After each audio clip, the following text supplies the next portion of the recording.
You're watching the People's Television, ABC Amber TV, the voice of Ambazonia. Stay tuned.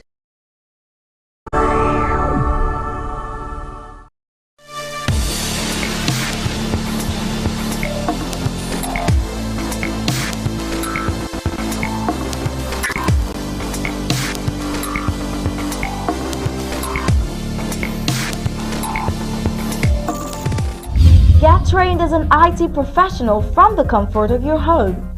Dynamic Tech Academy gives you a unique opportunity through our 6-month program, during which you learn skills to transition to being a full-time IT professional.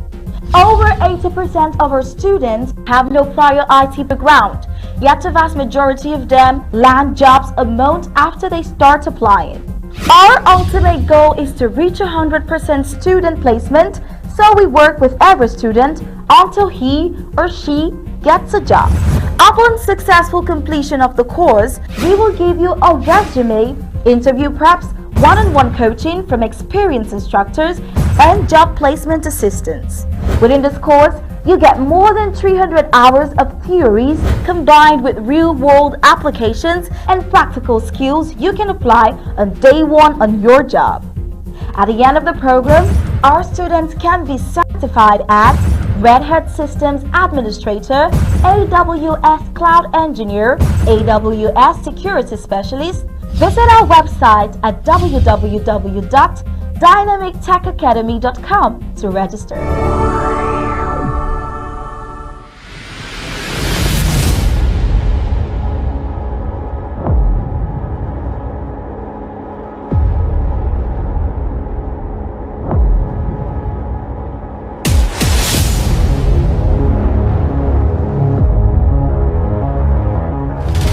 You're watching the People's Television, ABC Amber TV, the voice of Ambazonia.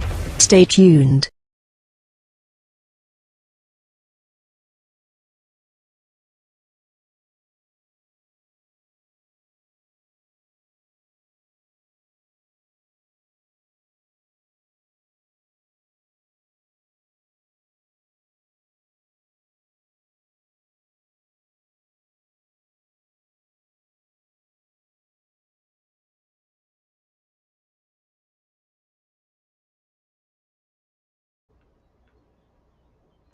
Good evening, fellow Ambazonians. You're welcome to this important broadcast.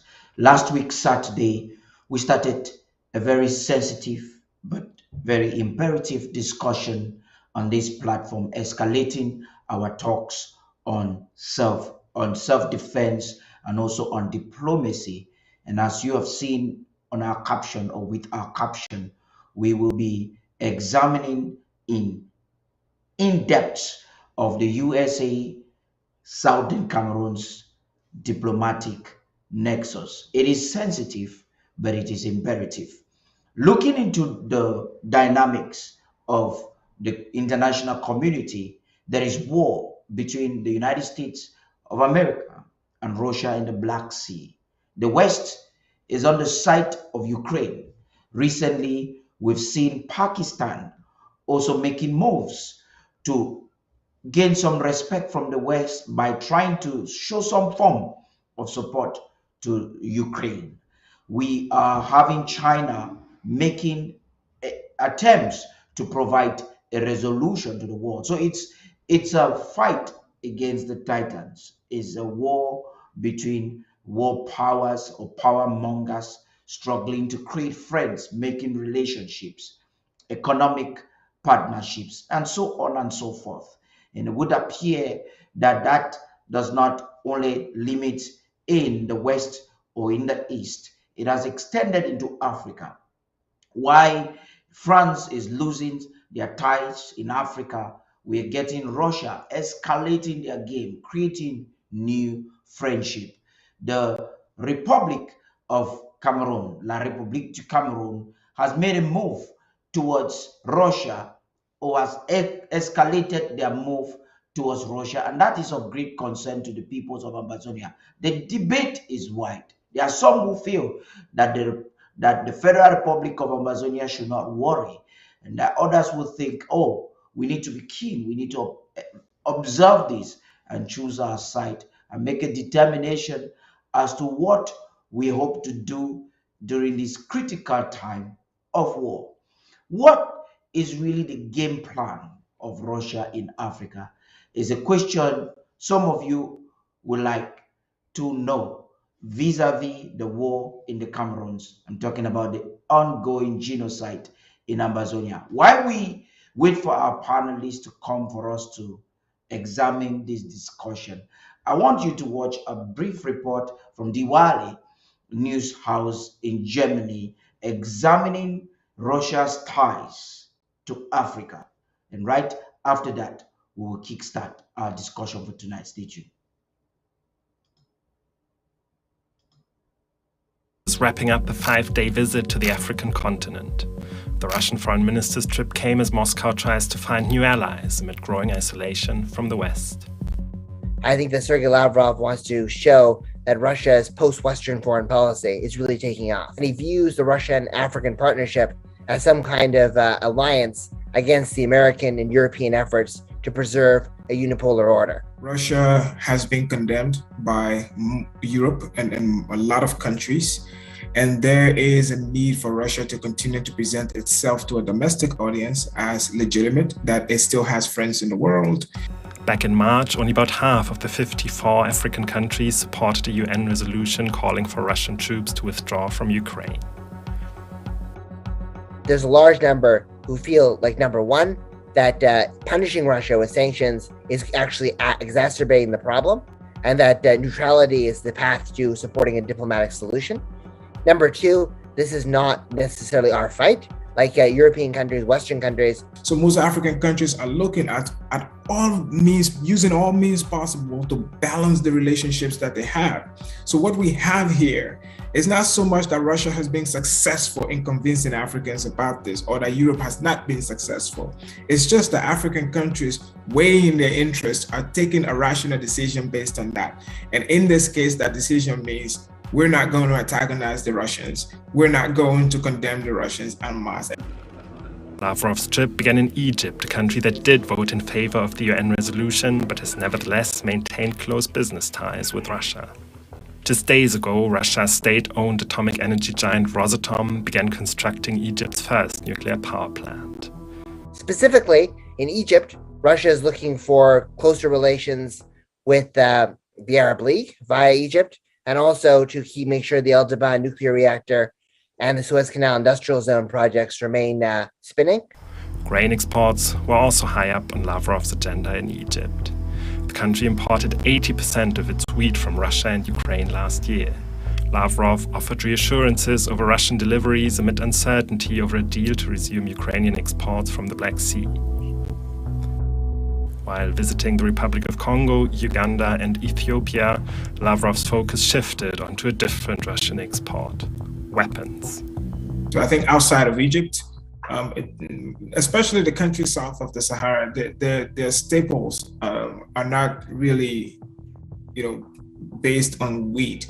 They have other things that they eat: maize, sorghum, cassava. But I think a lot of African countries depend on Russia and China for their weapons and weapon systems. And so that is an issue, and they do not want to burn those bridges. I think that Russia has been incrementally trying to expand its influence in Africa. They have been a reliable purveyor of arms to African countries, the leading seller ahead of China, France, and the United States. Over the last 5 years, 44% of major arms imports to Africa came from Russia. With Ethiopia, the final leg of Lavrov's visit to the continent, being among the largest importers south of the Sahara. The country has been accused of human rights violations in its war against rebels in the Tigray region. But Russia has shielded Ethiopia at the UN Security Council by objecting to statements condemning abuses by the country's armed forces. Meanwhile, Western countries have suspended aid to Ethiopia over the war in Tigray. The same could happen to other African countries. Despite efforts by many of them to not pick a side on Ukraine, some EU diplomats have reportedly argued in favor of cutting aid to countries maintaining close ties with Russia. That would make it a lot harder to balance relationships. They're doing everything they can not to be caught in like a Cold War situation where they're forced to make a choice. However, from the documents that we've seen from EU, it looks like the EU is going to begin to condition its assistance to African countries based on the kinds of choices they make. African countries will slowly get into a place where it's like a Cold War 2.0.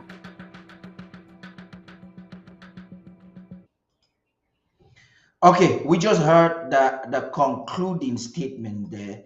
It was an unapologetic statement. The EU, a vital instrument of the West, will make a determination as to how they relate with African nations based on their diplomatic relationship with Russia. It is no doubt that Russia is an enemy of the West. Most recently, in fact, the nation of Pakistan is facing gross economic crisis. And as we speak, their accounts are dry. They're looking forward to replenish it. For those accounts to be replenished, they want to appease the West. They're doing so by trying to appease the West and to look for ways to relate with Ukraine. Now, for Pakistan to get their loans or get their accounts or their economy revived, they want to create a relationship with Ukraine so they can prove to the West that, after all, we can be good friends. You can trust us. You can help us succeed. This is a good base or foundation for us to kickstart our discussion of today. And gladly enough, I am on this platform with our two very great minds, Barrister Tim Bisea and Barrister Fu Johnson. Gentlemen, good evening and welcome. Thank you, Paddy. Thank you for inviting us to this exciting session. Yeah, Barrister Tim, you're welcome. Thank you for having us once more. As I presuppose, by the end of this discussion, our listeners and observers would have learned a lot. Thank you again. Thank you very much. I want to apologize to all those watching us on Facebook and on YouTube and all our social media networks. For those who are subscribers and club members of ABC Amber TV, you're probably watching us using our website. We're getting feedback from the home front that our images are super, because thanks to you, club members, patrons, and partners. Thanks for all your efforts. Yeah, last week we began this discussion and it went into extreme sides. It was a debate that was a little bit emotional. You find out that Ambazonians are connected as to what their government or interim government is doing, but the facts are clear on the ground for all to see. There is a diplomatic language. If you look at the news mainstream today, is unapologetic with who is a friend and who is an enemy. Following the news the other day, you have China trying to approach Ukraine, or has not officially called Ukraine, but the Chinese president would visit Russia in an attempt to provide a stop of the war, or maybe to be a negotiator for a peace settlement. You have Pakistan that is facing economic crisis, and their strategy to appeal the West and to get some funding is to show that they love Ukraine. You just heard a report that's an inclusive report from a well-renowned media house stating that the EU has taken a stand. If you are friend to Moscow, you will either be despised or they will reconsider whatever relationship that they have with you. The president of the Federal Republic of Amazonia, President Samuel Ekomesako, has been outrightly clear with his stance and partnership during this time of war. In his statements, he would rather choose the United States of America than Russia. He is calling on the United States of America to intervene now if they want some serenity. According to the president of the Federal Republic of Amazonia, his partnership or endeavor to collaborate or partner with the United States of America is decency in the face of diplomacy. The president believes that Russian foreign policy in Africa is taking advantage of crime, of war torns, of broken economies to be a part of a partnership. And that is not what the nation of Ambazonia should get involved with. We will start from there. And I'd like you all to make an observation, an intro of your input to the dynamics and the way things are going. You've seen it as to how they are clear about it. If you are a friend to Russia in Africa, the EU frowns against you. What do you think about that, Barrister Mbese? And let me start with you, and then we'll get on to your reaction, Barrister. What I think is that we're reading too much. Africans in general are reading too much into some of these things without appreciating what it is all about. For us to appreciate Europeans against Russia, we must go back to 1884. There was this thing they called the Scramble for Africa. And in 1884, during the Berlin Conference, I don't remember Russia or China coming out of the Berlin Conference with a colony. They didn't take any colony. But what was the Scramble for Africa all about? It was about the Industrial Revolution. The Europeans wanted areas where they would replenish their new industries. The Industrial Revolution had just come in. So they're looking for new markets. And so the problems we have in Africa today are not the creation of Russia. Russia did not own any of us. The problems we have in Africa today, including Ambazonia, are the creation of the West. Not even very many. The Portuguese, who took colonies in Africa, the British, who took colonies in Africa, the French, who took colonies in Africa, and purported to give them independence,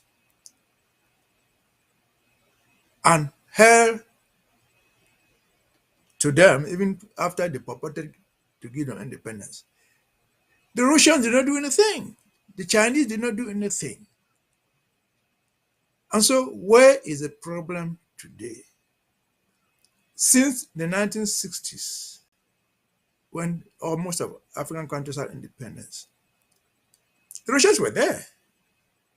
Again, before that, after 1884, came the First and Second World War. At the end of the First World War, when Russia was already a power, when they were dividing the war spoils, particularly in Africa, it did not see anything handed to Russia or to China. Nothing was handed to them. It was handed to Britain, to France, to the Portuguese, and so on and so forth. These few Western countries, even Germany, that had been a colonial master, lost everything. So we have problems today in Africa, and mostly in Cameroon, and in particular in Ambazonia. It is not caused by Russia. We're looking at the wrong people. It's caused by the British, the French, the colonial masters who colonized us. And so, where shall we go from there? Again, I've said this before. Since 1960, when we had all this independence left and right, the Russians have been there. They had the embassy in Yaoundé from 1960. Together with the Americans, together with the British, together with the French. The Russians knew all these French agreements that were entered with the French government, with the French-speaking African countries. They knew all that. They didn't decide. If they are coming in now, it is because those agreements have failed us. That's why the Africans in bloc are looking to the east. They are looking to the west. They are looking for somewhere where they will get salvation. Until this Ukraine war started, we in Cameroon never even knew that the bread that we're eating, they were bringing in wheat from Russia and Ukraine. That made the bread. They didn't grow wheat in Garawa. It was not the Russian who prevented us. And so when we came to the 70s, when there was this oil boom around the world, you found the Americans invading Iraq, owning Saudi Arabia for the purpose of oil. The Russians have enough oil and gas at their own disposal. They have more than enough. You have not seen an oil well or somewhere else other than in Russia. And so, to me, the Russians don't scare me in any form or shape. In fact, to me, diplomatically, they are the liberators. You remember, as far as Ambazonian is concerned, part of the reason why we refused independence was that they were afraid that Russia would come with influence. Yeah, a country that was following Kroma would be part of the Russian sphere of influence. And for that, they refused us independence. Was it Russian fault? No. And so where are we now? For us to have this debate properly understood, we should look at it in two ways. As far as Ambazonian is concerned, the topic is diplomacy. What do we mean by diplomacy, and what should we understand by diplomacy at this stage of war? To me, our diplomatic endeavors must have two aspects. And right now that we're speaking, our greatest diplomatic effort is geared towards recognition. We just want recognition. There are 198 countries, 99 countries in the world. Communists, whatever thing you call it, there are 198 and 99 countries in the world. They are all linked to the West, to Russia, to China in one form or the other. And let me ask this simple question. All of us know, those of us who live in the United States, we know that the countries that the United States does not like to see, they hate them. It's not Korea. That's a country, but they're an independent country. Another one is Iran. The Iranians, the Americans don't want to see them. But suppose today, North Korea say, okay, I'm recognizing Ambazonia. You'll say, no, we don't want your recognition because you are not a friend to the United States. Who won't say that? Suppose Iran were to say, well, they recognize us. Are we going to reject it because they are not the friends of the United States? No. All countries, all the 199 countries in the world are recognized. Each one recognizes the other as an independent country. Then the next step is, when you recognize a country, you create diplomatic relations with the ones that you want. I don't imagine any country in the world today that has 199 embassies available. So countries create embassies on special interest. But to recognize that you are there, America recognizes North Korea, they are a country. They recognize Iran, they are a country. They recognize Cuba and so on, we can name them. But they don't have diplomatic relationships with them. So for now, we have two things to do. We are looking for recognition. I will get it from anywhere. If we can get it from the 199 countries at once, that's fine. That would include Russia, Ukraine, everyone else. And then the second phase of it is creating diplomatic relations, which is now country to country. We can say it what we like now. But right now, diplomatic relations means that you appoint your ambassadors and receive ambassadors from the other country.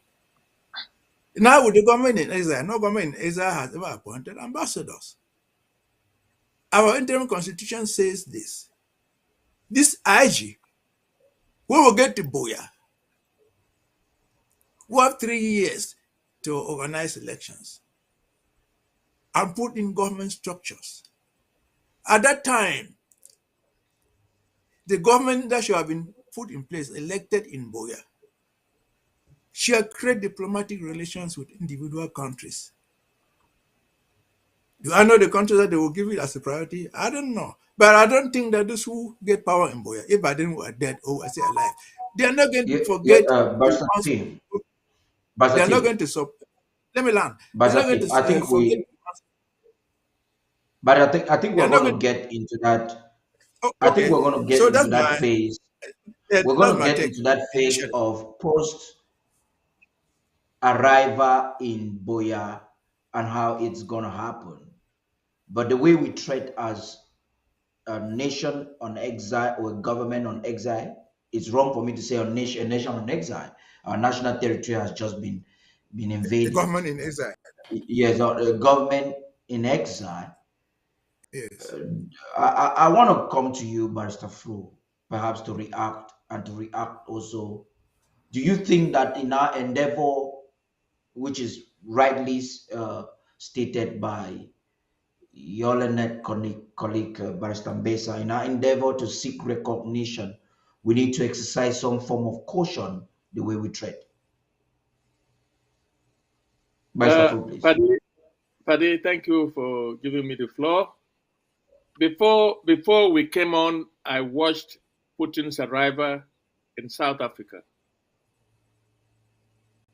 Just before we came in. Yeah. Why is Russia rushing to Africa? Just last week, the Chinese were in Russia. Contrary to what my colleague had just said, they were not there to bring to end the war in Ukraine. They were there to discuss their economic interests and how Russia can, and how the Chinese and the Russians can work together, and how the Chinese can help Russia to do what it's doing in Ukraine. After that, they signed an agreement. They signed a protocol agreement. I don't know what it was. I've not seen the copy. But let me say this, Paddy. I would take the view that the devil you know is better than the angel you do not know.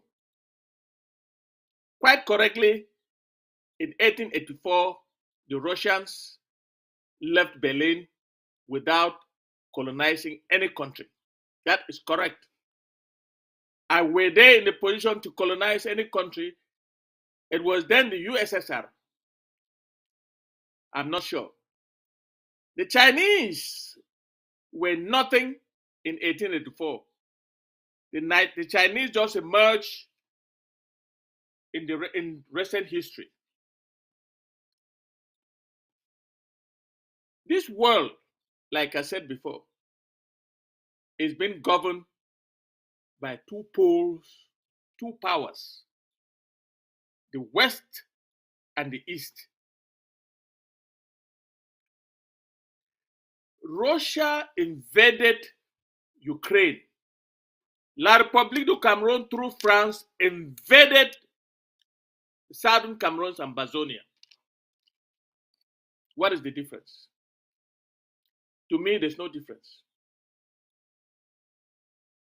But the French are our enemies. That no Ambazonian can dispute that.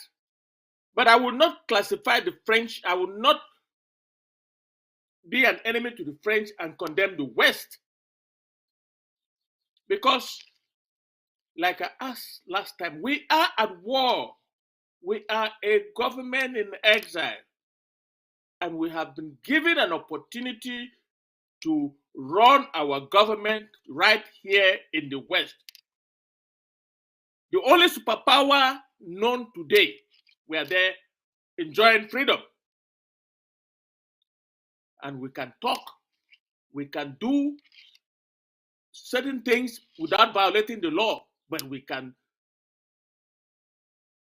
express our First Amendment rights and other rights to exist here as a government in exile. I ask a question. If we found ourselves in Moscow, well, in Russia, can anybody tell me that we will be able to enjoy the freedom we have today, to do what we are doing today, to help our people, to get our people out of the quagmire that they are today?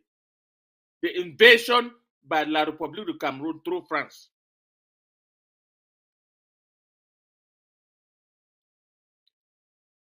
The United States is a world power, the leader of the West. the most powerful nation on earth. And the West has more opportunities and more economic expansion than the East. Russia is just, China is just coming up now. How many Cameroonians are in China and they can do anything? They can do what we are doing here. How many are in Russia? Moscow, St. Petersburg, and other cities in Russia. Look, I was educated here in the West. I have my classmates educated in Moscow in those days, and they went to the only university that was meant for Africans, Patrice Lumumba University in Moscow. And they're all my friends are here in the United States working, having been educated in Russia. They couldn't find jobs there. They couldn't stay there. They couldn't do anything. They are here. I am bringing this for us to see that the United States remains the only partner we have to fight the Russians, because the Russians, La Republic has taken its side. They have taken side with the Russians. They have signed a military pact with the Russians to fight us. They have the Wagner group looking at us from Central Africa. Now, are you saying the United States is the only partner or the best partner we have? The best partner we have now. Sorry. It's not the only, the best partner we have now.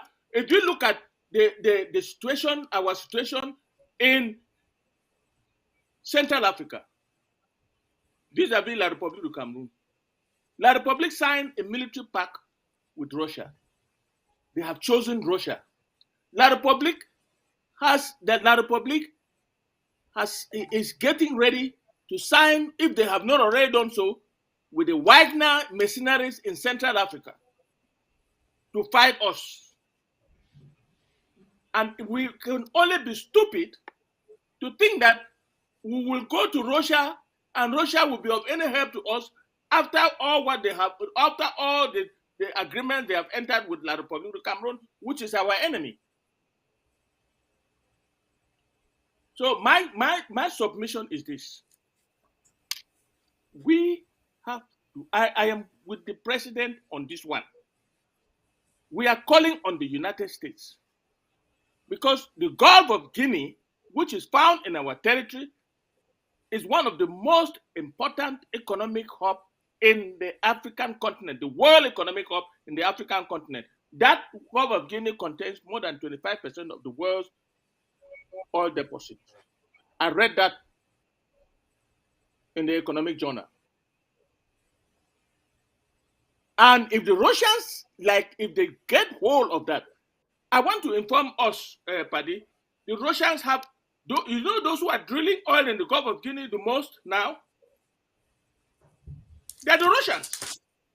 The Russian oil company is the highest producer of crude oil in La République du Cameroon, that is in our territory. That is our oil that is going to Russia. Russia we claim, of course, we're not claiming. Russia produces a lot of oil. Why are they drilling our oil in such large quantity? You see, Kafru, that is really not that's a concern, but should not be the focus. What Africa is looking is probably my argument. Listen to my argument. It's not a focus. I'm not focusing on that. I am saying that if we are fighting La République du Cameroon and France and La République du Cameroon has already chosen the Russians to sign a military pact with them. And La République, for all intensive purposes, had wanted is canvassing for the Wagner group to fight us. Why should we now be calling Russians liberators? Let me ask a very rhetorical question. Where in the world has Russia liberated anybody? I want to know. Russia invaded Ukraine because of what they thought Ukraine has. And they want to make Ukraine part of them. They don't want NATO or the Europe to lay claim on that part of Europe, the European continent called Ukraine. And let me also say this. Ukraine started producing wheat and selling to the world after the fall of USSR. The USSR was producing wheat in Ukraine for the consumption of Russia and other USSR countries. The only time that Ukraine started exporting grain to Europe and to Africa was after the fall of the USSR. So Russia has invaded Ukraine. La République and France have invaded us. I don't see a difference. We have to stay away. I am of the opinion that we cannot replace France with the Soviet Union. We cannot. And of course, we cannot also stay without choosing sides, because the world is split into two, the West and the East. Choosing and actually let me say choosing something sides. about African Union. I'm coming there. We will get to that, Barrister Fru. I just want us to go progressively so that we do not drown the growth. We do not drown the development of the discussion. I've not even Barrister taken Fru, I'll give you the mic 25% again. of the time. I'm requesting that you give us some time to progress the I've not taken discussion 25% of the constructively. time that Ambassador was speaking. But let me finish by talking about African Union. African Union is of no consequence, at least to us. I don't think that they have been of any consequence to any African nation. They receive aid from the European Union shamefully, and that is why they can afford to make that statement that that we saw in the feed that you just showed. African Union cannot exclude South Africa. If South Africa decides to tally with the Soviet Union or with Russia, African Union cannot exclude South Africa. That will be the end of African Union. And I'm saying that we are better off staying with the West and look for recognition of countries that are linked to the West. Because if you look at what is happening in Central Africa, you pity what is happening in Central Africa. The Russians there are only drilling, taking out the gold, taking out the diamond, and they are doing nothing. Barrister Fru, Central Africa, they're only profiting Central from Africa, the poverty of Barrister the Fru, African nation, Barrister and Fru, please. war that's in Africa. Central Africa has been. They are profiting from the war, from the war-torn African countries, and from economic depredation countries of Africa, and that we cannot accept. Let me see where Russia has added one block into any African country. Barrister Fru, Russia, Central African Republic, Bangui. I was there under in 2010, 2011. Yes. I was working with an organization that had a partnership with the United Nations. It was an NGO in Bangui. You realize that for decades, the Central African Republic has been unstable. So we don't use that as a ground to determine necessarily our partnership with a nation. If you go to Congo, the instability of Congo is not Russia. If you go to the instability in Cote d'Ivoire was not Russia. So the West, Russia, and international partners are guilty of taking advantage of maybe weaker countries or smaller countries or developing countries, that would be the appropriate term, both in Africa, in the Middle East, and in Asia. Now, this is the concern, Barrister Tim. I'm coming back to you. Let me answer that. No. You will react to it. Let me go to Barrister Tim let me so that answer we that can. before I forget. What you have just said, I am not by any way saying that the West is better than the East. I am saying that for two evils, we are forced to choose one. If we were in a position not to choose, I would take the position that we choose nobody. But here, we have no choice. We have no choice. We are vulnerable. Okay, especially now this that we is are something abroad. I'm looking forward to hear from you, Barrister Fro, and you've said many things and finally said it. You see, observing your talk from both sides, you are categoric that we must take a side, and if we have to take a side. Yes. But you see, Barrister Mbesia is playing the waters. He is cautioning that perhaps we may not necessarily, and trying to give strong reasons which are arguable as to why Russia must not be looked the way some would want, or the West would want us to look at it. But then I'm coming back to you, Barrister Besa. We understand the United States of America, Britain, France. In fact, the West, with neocolonialism and imperialism, they're all guilty. Russia is also trying to do the same.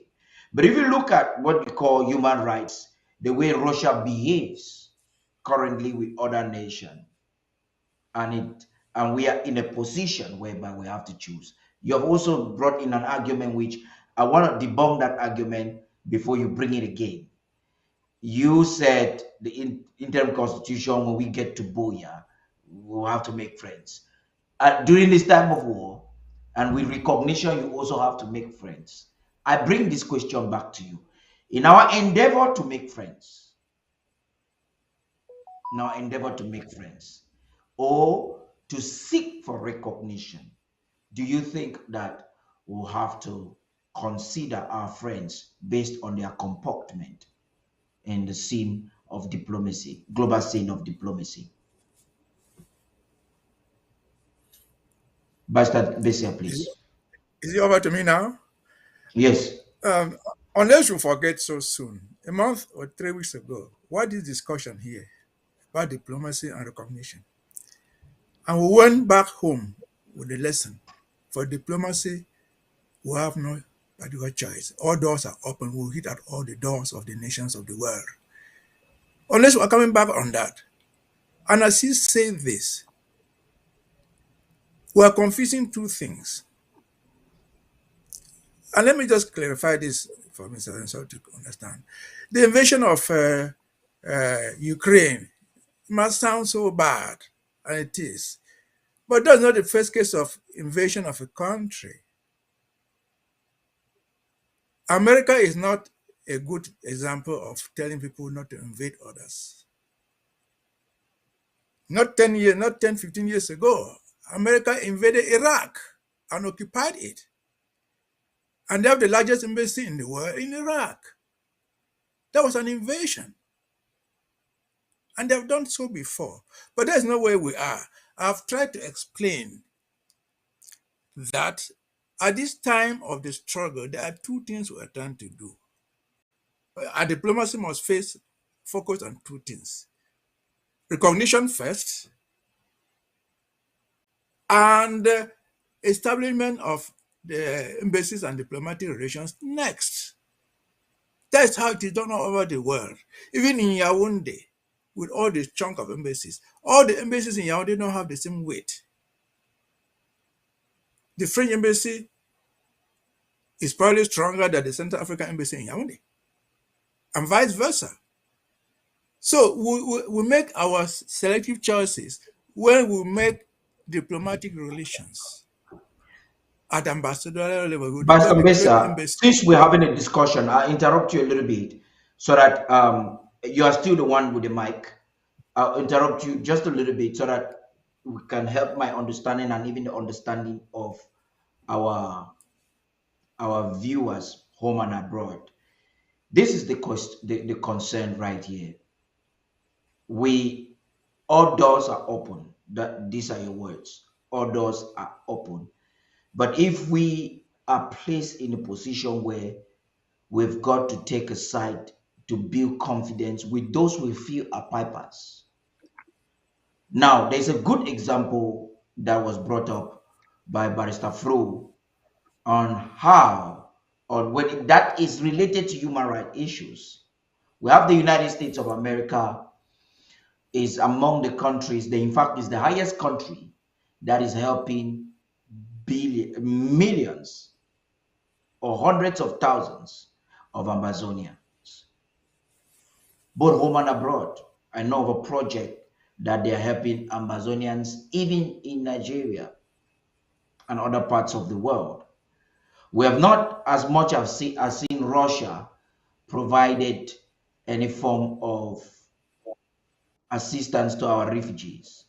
So in this position, it's about to say there's no permanent friend or enemy. Do you think that we can lean more on a side that has proven some form of good faith? Perhaps America will give their reason for invading Iraq,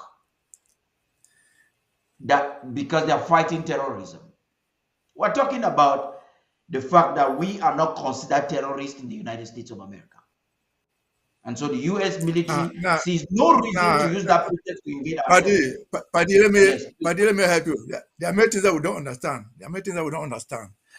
This is what I'm saying. And it's good that we learn from this, what I'm saying now. I'm not in the diplomatic department. All of us, all these people in the service of the foreign affairs, they are free to go to all the countries. I don't know whether I'm not getting you though. Or you're not getting me. No, it's okay. Go ahead.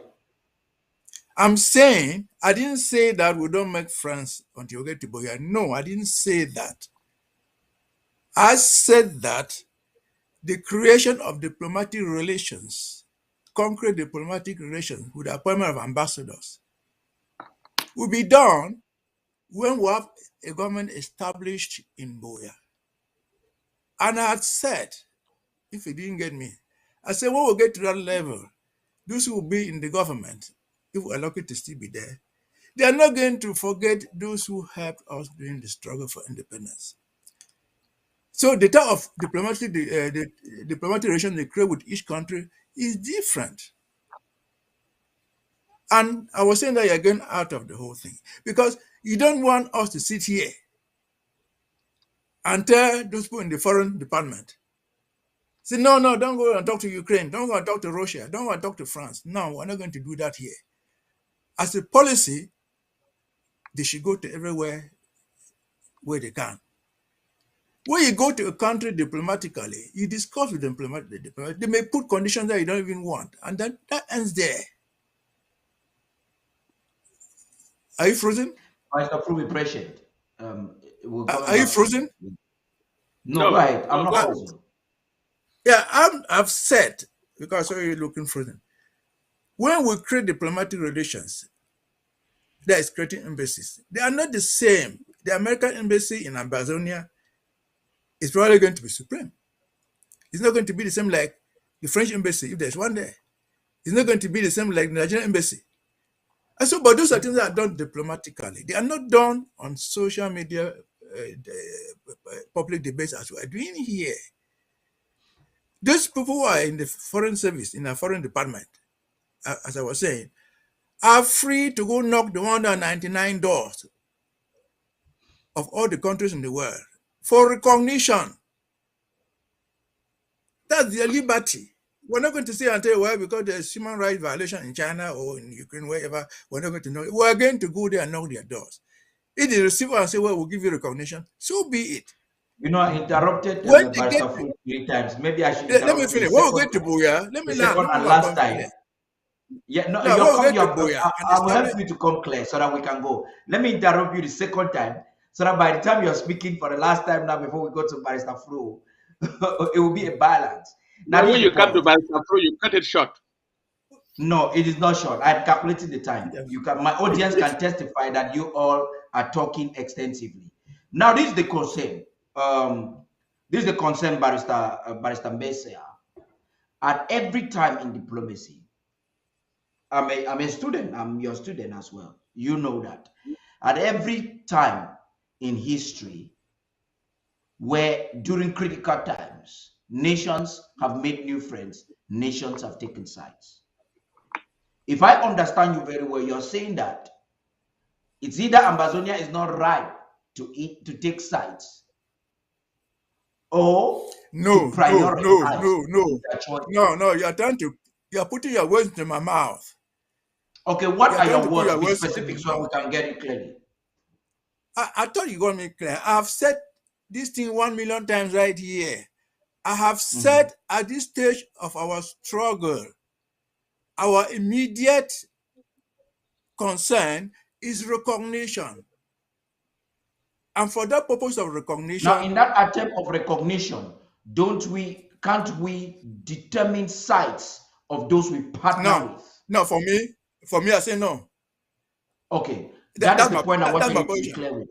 Yes, Okay, for me, I said last week, and I'm saying now, for purpose of recognition, we will go to all the 199 countries. Some will reject us outright. Others will accept us. But for recognition, what I said, we said it 3 weeks ago. For the purpose of recognition, our diplomatic effort endeavor to reach everywhere possible. Then for creation of embassies, diplomatic relations with countries, we have to be selective. We have to choose the okay. countries we want to create diplomatic relations with them. Now you have made the discrete. I think it's very clear now for Ambazonians because a lot of Ambazonians have confused this, and I'm very happy that you've made this distinction very clear today. For I actually knew it maybe because you and I discussed, but then I was trying to pull it out so that people can get that distinction. For Yeah, the so purpose of maybe let me say recognition, it again so that especially that what everybody that has to understand. do For purpose of with the We recognition, have United understood we Nations. go you. to all. For purpose of Yeah, for the recognition, we purpose go to of all the recognition, 199 we countries cannot of be the world. selective. But for Now, yes, diplomatic ties, and then we have the for leverage for diplomatic that. Barrister relations, we Flu, please, choose you the want to countries react? we want. Look, Paddy. Yeah, Barrister I Flu, don't want please. to climb. There's a saying in my village. You cannot climb the ladder holding granite with your two hands. You lose all the granite. Let me say this. If we knock the doors of Russia now that we are living in that we have not, we are seeking for recognition. Knocking the door of the United States, knocking the door of the Russia. And Russia is an enemy to the United States and vice versa. You know what is going to happen? Can you guess what is going to happen? We will not only lose what we have now, we will not get the recognition, at least from the United States. So are you saying that as an independent Let me nation, finish. we can trade the two waters, but now it's not wise? It's not wise. Okay. Where we are now is in the United States. We get the United States to recognize us. You can be sure that most countries in the West will recognize us. And when those countries, all the other African countries are waiting to see what the US does with us. That is my submission. They are waiting to see what the US does. If the US recognizes us now, you can be sure that all those small countries in Europe, minus France, minus France, because France may not, but Britain will follow suit. And all the other countries in the West will follow. I am not willing to take the risk of going to ask Russia for recognition at this time that there is this war between the West and the East. It would be suicidal for Ambazonians who don't have a state, who are looking for recognition, to leave from here and consult the Russians. Oh, they see us arriving at the airport, being received by some low-level person from the Russian foreign ministry, and received, and that we're looking for recognition. I can tell you that the U.S. will treat us like they treated us like the West treated us in 1961 when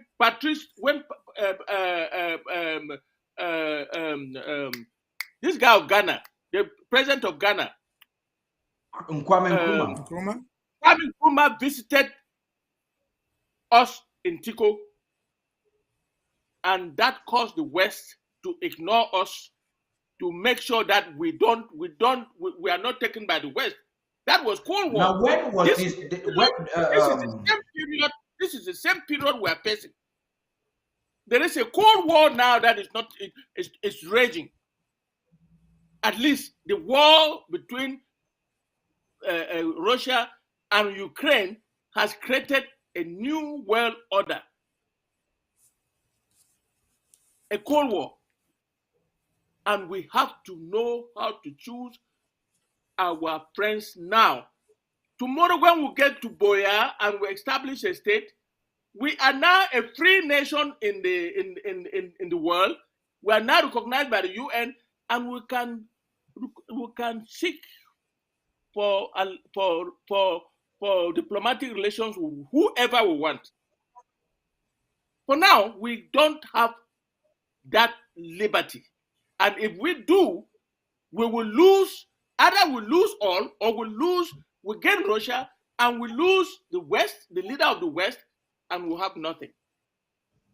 That is my submission. Barrister Fru, you mentioned something about Kwame Nkrumah, which I want us to talk about it and maybe to bring a closure of this discussion. Kwame Nkrumah only visited us years later after we left Enugu. Correct. We left Enugu at the time. The West, the behavior of Britain, member of West or whatever you wanted to call it, or the Western Bloc, the behavior of the West was already, the behavior of Britain, even the United Nations, towards us at that time was already questionable. If you read the book by Professor Carson Anyangwe talking about the botched decolonization of Southern Cameroons, you realize that the behavior, our decolonization, he argues that our decolonization process was already a fraud. So it was a preparation for the bigger fraud. Now, I will use that in a way to argue that we cannot accuse Nkrumah's visit to Foncha as a reason why the West boycotted us. Perhaps no. You are getting me wrong. Nkrumah visited Foncha as an African leader like him, and Nkrumah was tied to the east. And Nkrumah was seen at that time very much associated with the Soviet Union and its allies. And the West were afraid that if we maintain a close relation with Nkrumah, we may tend to act and take and invite the East into this territory that is called the Southern Cameroons. That is why they did what they did. In fact, Britain was angry with us because we did not choose to tie with Nigeria, where they were already comfortable, where they were already colonial masters. We choose to go with the French, and that was a very devastating thing that they did to us. They abandoned us. They didn't come to the conference that was intended by Resolution 1608, paragraph 5. They did nothing to help us during the decolonization process, and they made it possible for the United Nations to claim that we have been decolonized. You go to the United Nations today, you will find that Southern Cameroon was decolonized, which is not true. And I'm saying that was the effect of the Cold War. Now we have a Cold War raging. And you are telling me that we should choose, go everywhere and ask for recognition, including Russia, and including some of these countries that are considered dictatorial. And then what happens? And the United States does not recognize us.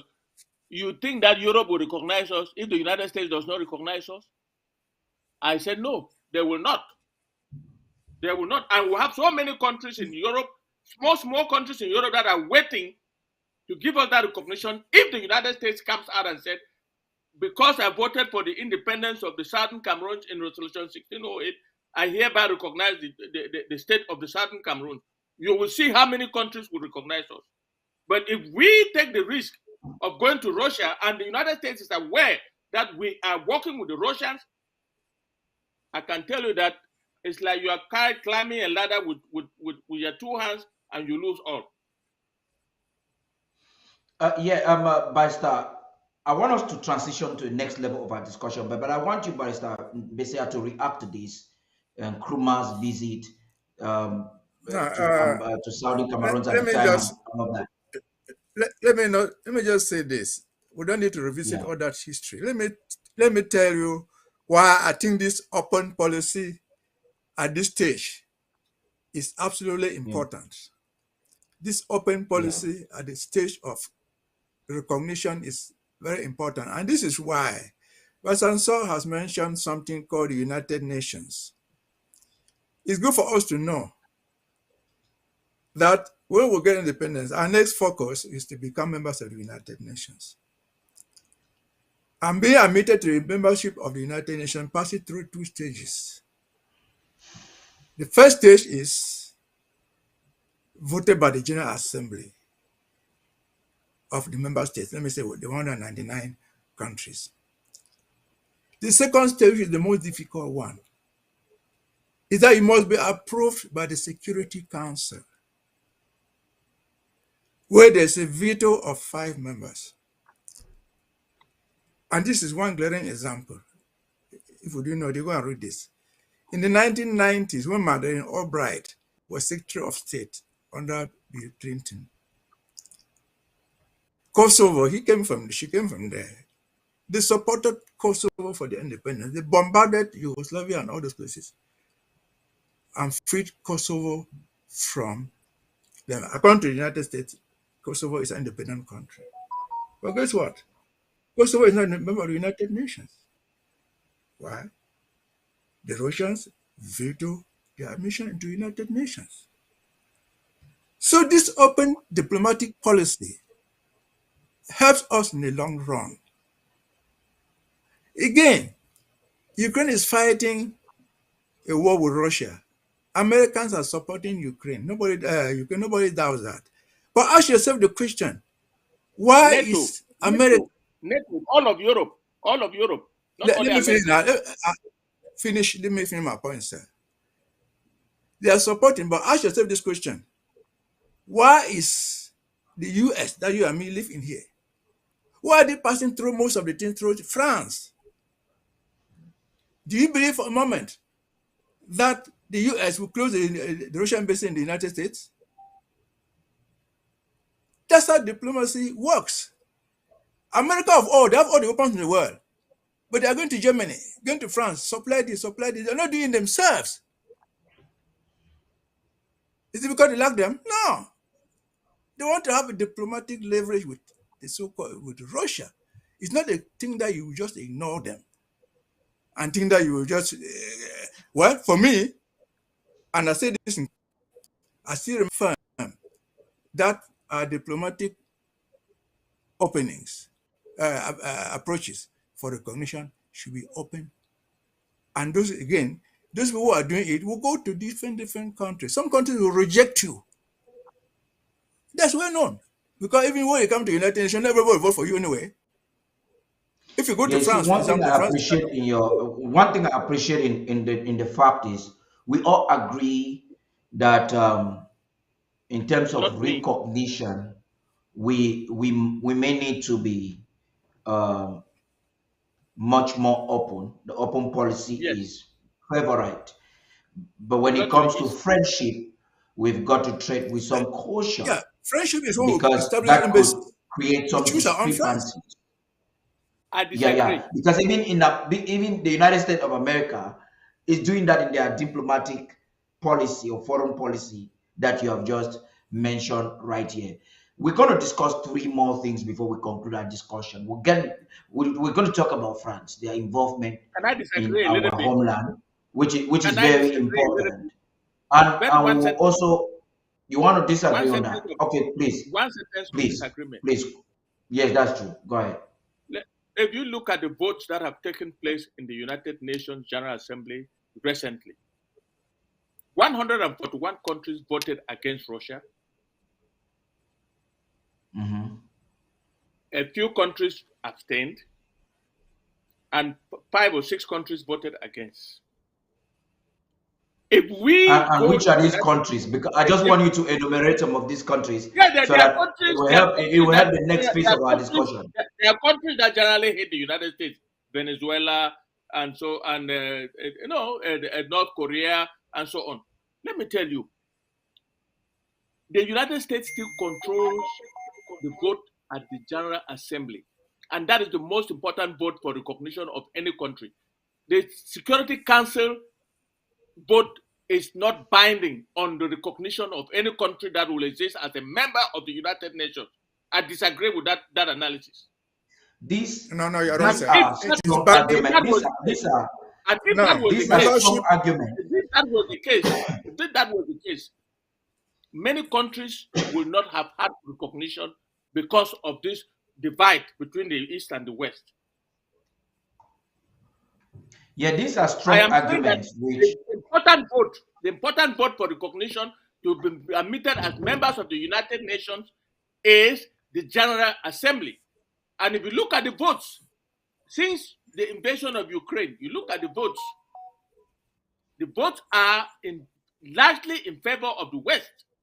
141 for, about 5 against, and the rest abstained because they didn't want to make enemies either side, including La République du Cameroon. And but you realize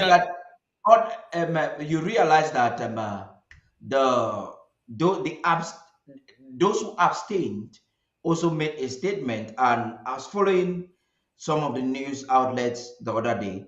You realize that abstentees were looked at ambiguously by some commentators.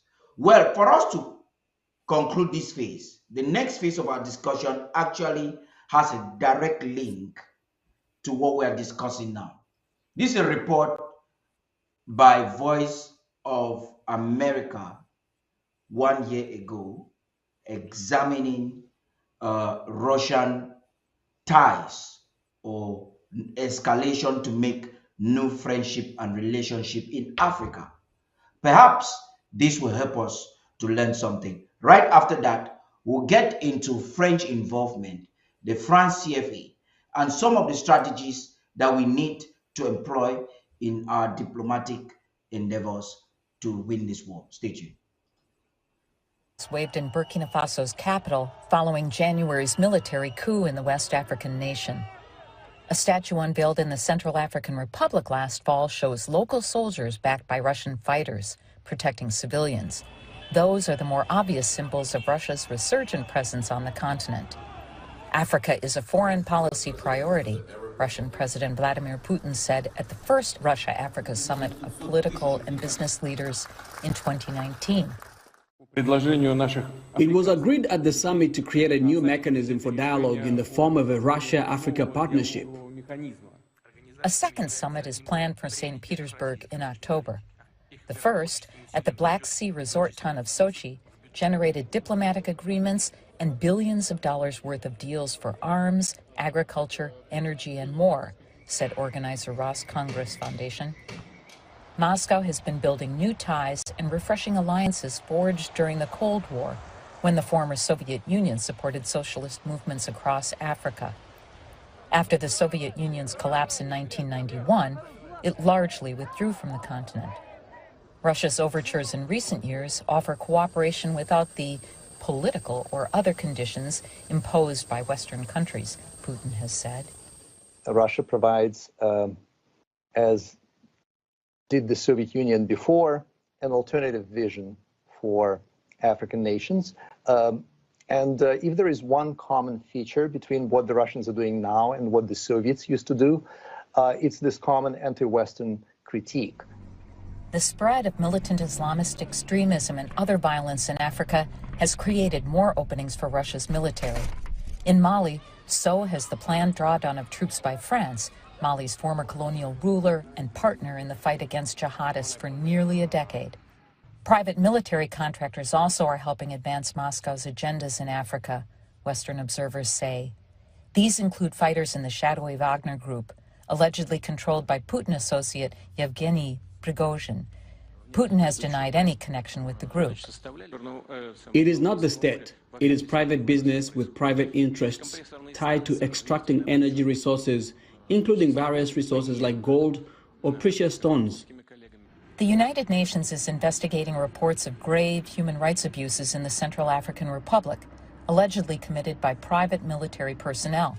Meanwhile, Russian mercenaries are glorified as public protectors amid a coup attempt in the 2021 Russian film, The Tourist. The movie, set in the Central African Republic, reportedly was funded by Putin ally Prigozhin. In Mali, the leaders of a 2020 military coup have brought in Russian military trainers and what U.S. and French authorities say are Wagner mercenaries. Some in Mali welcomed them by waving Russian flags, reflecting not only the country's historic ties with the former USSR, but also public impatience over continued insecurity, says Niagale Bagayoko, a Paris-based political scientist who chairs the African Security Network. The NGO seeks security and justice reforms. In 2013, the Malian population were enthusiastic when the French arrived in the countries. And you can see today that they are rejecting their presence. To be honest, I would not be very surprised if in 2 years or so, the same could happen with the Russian presence, in fact. Russia isn't the only foreign government trying to broaden influence in Africa, home to vast resources, including a surging youth population. The White House plans a second U.S.-Africa summit later this year, and the European Union has announced a new $172 million investment in the infrastructure countering China's Belt and Road Initiative. China. You cannot just, this is a kind of building. This is a kind of building that you cannot just conclude one shot. Why am I saying so is the handwriting is very clear on the wall. Putin is, the tracks, the footsteps of Putin is seen in the Wagner group, and Putin is saying, no, this is a private business issue. It's not for public discussion. And then on another hand, as we conclude on this, please, I will not permit you people to talk too much on this. Do you think that La République du Cameroon reviving military ties with Russia could be because they have admired Russian involvement in recent days with other African countries like Mali and Central African Republic? Barrister Tim, let me begin with you. Don't say that it's none of our business. It's our business because La République du Cameroon, whatever military enforcement they are doing, directly points the gun on our head. They have taken subvention from America and fought us. Let me say this. You are trying to give me an answer that I will give, which is not right. You're still talking. Okay. I don't even know what. No, go ahead. I'm not talking. Go ahead. Okay. What I was trying to say is this. Before we go there, let me correct what Assessor said. No. Recognition and membership of the United Nations is dependent on vote by the National Assembly, by the General Assembly, and approval by the Security Council. The United States, for example, still recognizes Kosovo, but they are not members of the United Nations because the Russians veto their membership. That is clear, it's in the text. But let us go back to where we are. So I think we try to undercut our own message. We have sat here 2 weeks now. I heard Mr. Ansor praise Mali for chasing away the French, praise Central African Republic for doing the same, praise Burkina Faso. All these were French interests. They have risen against those French interests. But on the same very platform we are sitting here, I hear Mr. Ansor and others condemning Mali for doing business with the Russian company, condemning Central African Republic for doing business with the Russian company who kicked out the French. So where are we? If the No, because my question is this. You know, sometimes you can argue both ways. My question to you, Barrister Mbese, please, I want to be direct with my question. I am doing that strategically.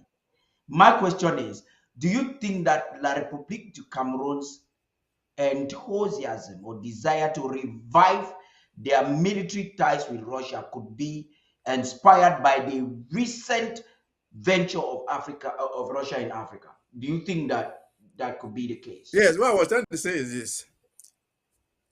I have never agreed in any form or shape that any African country should be the exclusive reserve of another foreign country. So, the people of Cameroon, just like you and me, we're not going to be tied to Britain. The Republic of Cameroon is not bound to be tied to France, just like the Malians did. They have to choose their friends by themselves, for whatever reason, for their own specific reasons. If their choice is because the Russians give them arms, so be it. They don't manufacture arms anywhere in Africa. The Americans give arms, the Chinese give arms. So if that is their strategic importance, that is their right. That's their absolute right. If the French have refused to give them the arms, and the Chinese are giving them, according to what Mr. Anson said last week, and decide to strengthen their ties with with China, that's their strategic importance. I have never agreed in any form or shape that Africa, any part of Africa, should be tied to France, tied to Great Britain, or to any country like that. No. Well, we should have the choice to make our friends for our own technical reasons. Again, that's what we said this thing I like here. the choice of your words. We should have the choice. Last time we said this thing here, that our friends Mr. Anson brought this for our example own of how the technical Chinese have brought arms and stocked them in Equatorial Guinea and they were burnt. And then I asked the question, the Chinese brought the arms to kill us. They were bringing it to fight Ambazonian. And we're not even fighting the Chinese. So I don't know. No, we are neither. We are not also fighting Russia. But I like this statement you made, which I'm using it to conclude let what those we're saying right African now. countries, let those African countries choose where they want to go. The Rwandans have abandoned Belgium and they have gone British. They speak English there now. That's their choice. They discovered that wasting their time with the French was nonsense. And you go to Rwanda today, you must speak English. English is your first language. So that's their strategic choice. They were wise enough to discover the modern world depends on English. Can we go and hold them down? Why do you leave Belgium? That was their colony. I said, no. Let the African countries, not just Cameroon, not just Ambazonian, not just Nigeria, be free to make their own choices. Yes, including that point has been labored elaborately, and I appreciate that with you. Let me cue you in, Barrister Fro. Nations have the right to make their choices based on their technical reasons. That's where I like you to conclude this particular aspect of our discussion. At the end of our talk today, we will get involved with the interim government policy at this time of war. That will be the conclusion. But before that, we'll examine something about France. Go ahead, Barrister Fro. Yes, I agree with that statement. Only when we are a full country recognized by the United Nations and we have an opportunity to make our choices. For now, I don't know whether we're getting this debate out of context of our situation.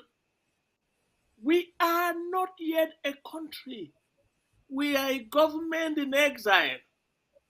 We must trade with caution. No, we are a country, but we have a government in exile, We please. are a That statement should government. be before No, we next are a Chiba country. comes after you. No, well, okay, we are a country, but we are a government in exile. We don't have sovereignty. Yeah. Now, we must trade with caution. Why? Because if we try to play both sides, we'll lose. I am saying now that we are still fighting for recognition, we will get recognition faster if that lead is taken by the United States. That is my argument. Or if that lead is taken by the leader of the West, we will get recognition. I want to argue very strongly that Somaliland has not been recognized by any country today. Why has Russia not recognized Somaliland?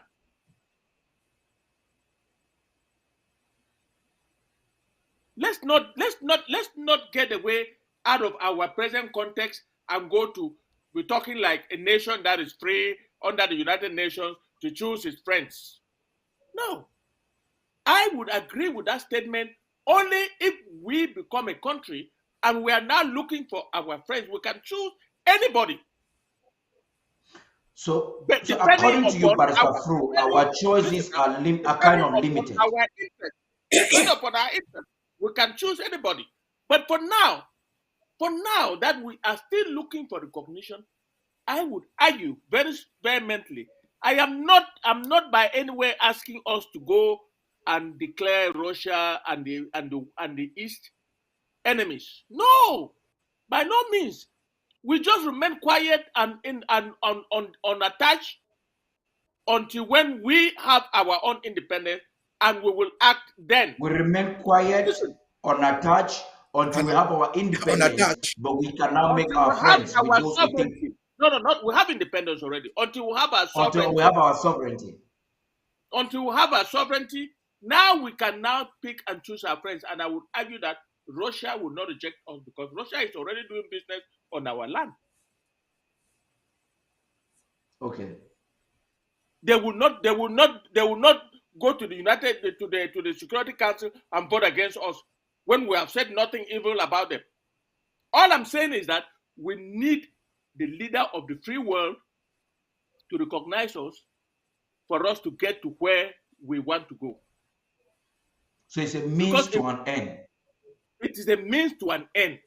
For now, we're taking this debate out of context. We're talking as if we're already a country. We're not, already a sovereign country. We are a country, but without sovereignty.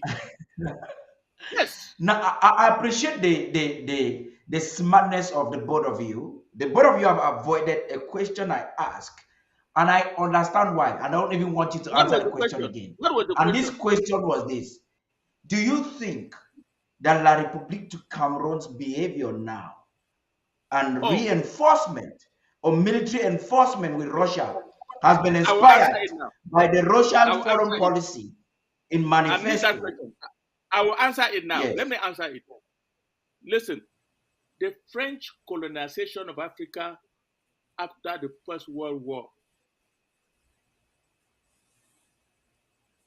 made the French to rely on Africa, and when decolonization came, they pretended to have decolonized Africa, but they did not. And they made Africa subservient to them. And their policies have made them to be losing Africa. And they will lose all of Africa if they are not careful. La République du Cameroon has seen that handwriting on the wall. They have seen Mali. They have seen Burkina. They have seen Niger is coming up. They have seen Central Africa. They have seen other countries opening up to the Russians. La République went to China even when they had that choice because they are an independent country. They have gone to China. They are going to Russia. They are going where they have their interests. Just imagine that the United States withdrew military aid from Cameroon. They withdrew a lot of their equipment from Cameroon, from using it to fight us. They knock Cameroon out of AGOA. And that is a signal coming from the West. And now, because La Republique is an independent country, a member of the United Nations, they have a right to pick and choose their friends. We cannot be comparing them with us at this time.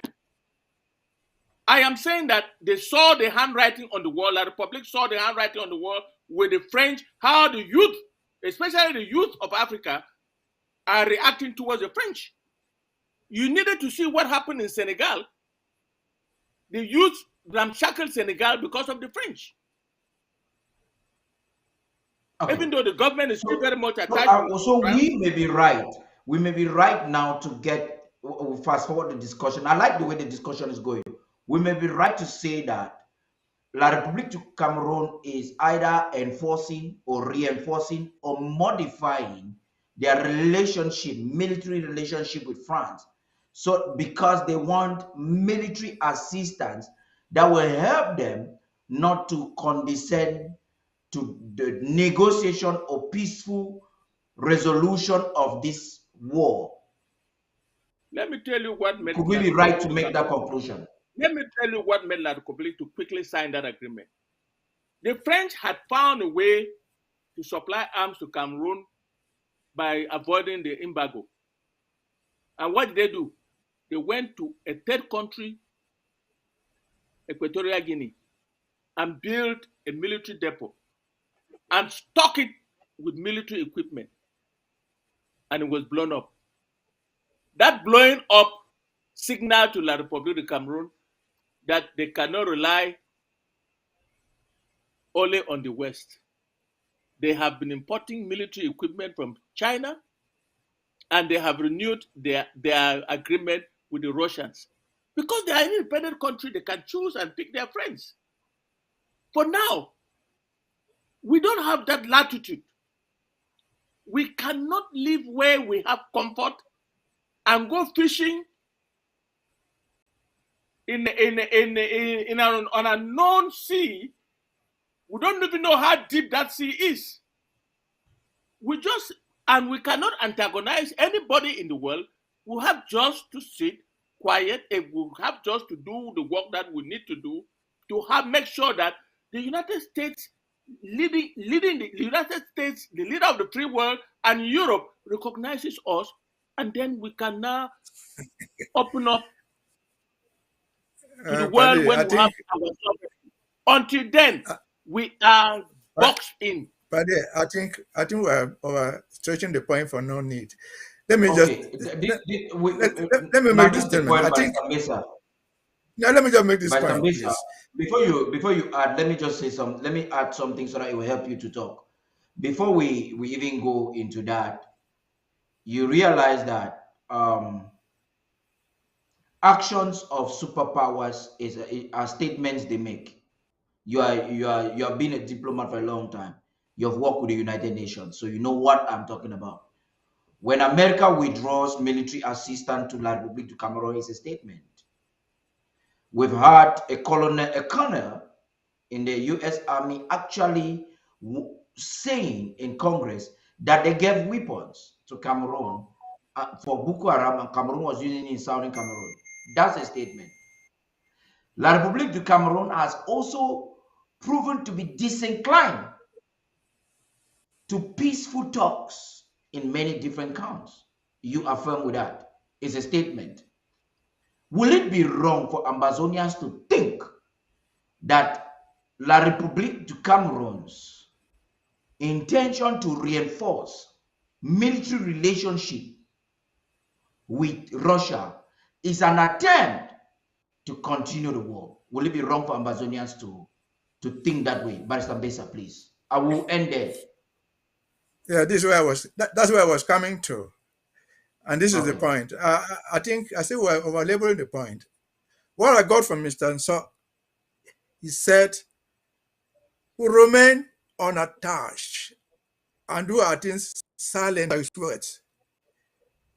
We remain unattached.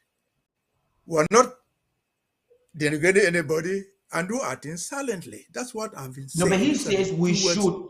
we should choose Let me finish now. the leader of Let the me free finish. world. No, forget about that. If you choose the leader of the free world, you're not unattached. You're attaching yourself to somebody. His keyword is remain unattached, do your things silently until you get what you want to get. That's how diplomacy works. We remain unattached to the east. We remain No, unattached let me to finish. the east. Let me finish my point now, Okay, gentlemen. now I'm happy that Barrister So has made his opinion clear. Unattached to the east. Barrister Besa, continue, please. I've not said that. I did not say they should attach to the east. But this is what I was trying to say regarding your question. We are reading so much into nothing. As of now that we are speaking, we know that the bulk of the weapons that are being sent to Cameroon for this war are from France and from China. The bulk of the military, because France still maintains military defense agreement with Cameroon. That's a fact. It has not been cancelled. And so the weapons that were, let me finish. No, I'm not getting you. I don't even know what you're saying. No, go ahead. You're the one speaking. The floor is yours, Barrister But you were Besa. talking, I didn't know. No, I was saying that even after the so-called military defense agreement with Russia, as of now, maybe people know, I've not seen any export of weapons from Russia to Cameroon. But what we know is that we see visibly exports of weapons from China to Cameroon. That's a fact. What we know physically is that for the past 10 years, Cameroon, the Republic of Cameroon, is more attached even to China economically. They are getting the agreement, the economic agreement, so reinforced with China, not even with Russia. Maybe we don't know that the Ezeka train disaster, all those trains came from China. And are we going to reject China if they were to come to us? If we were to go to them for recognition? Certainly not. They are making their choices, which is what I said earlier. I don't know why this very important thing, oh, no Russia, not the same thing, no China, which is supplying and armed. The bulk of the weapons that were destroyed were from China and were meant to kill us. And so, what's the difference? Just because there's a piece of operation China, Soviet Union? No. Let us, if we want to be outspoken, it should be outspoken on both sides. We should say, look, China, you are sending this weapon to kill us. We're not saying it. We should say that in the next few years, if we get independent, fully established, we're not going to do anything with China. We're not saying it. Which I think is diplomatically correct. Let's do it. We are seeing what is going on. We are not fools. Our future leaders are not fools. When we get to establish, choose our friends when we get on the ground, these things will guide us. We will know who supplied the weapons that kill us. We will know who supplied what, who did this to us. That time, our ties, the ties have different strength. We differ with different countries. And somewhere we will not even have some ties with some countries. That's the fact. So that's my conclusion on that point. Paddy, we're not yet there. We're looking for recognition. We are still... I appreciate the fact that you both have decided not to answer that question. It only explains one thing. It explains one thing. Let's go to the second topic now because we have other things to do. Yeah, it explains one thing to me. The one thing to me is that, and to every Ambazonian watching us, is that diplomacy is kind of a delicate waters, and you need to tread with a lot of caution. Yes, I agree. Recently, we have seen a lot of things happening on the ground, and the bigger accusation goes to France. No matter what we say, we are very much aware of what is happening in Africa, whereby even as we speak, we are still using franc CFA. You see, anytime I see franc CFA, is really a problem. If we are thinking that we need to get freedom at any time, we have to start thinking on perhaps what does this mean? Why should we use it? What is another platform? How do we get into using another platform as a way of boycotting France and their hegemony in Africa and in our land? It's an apology that,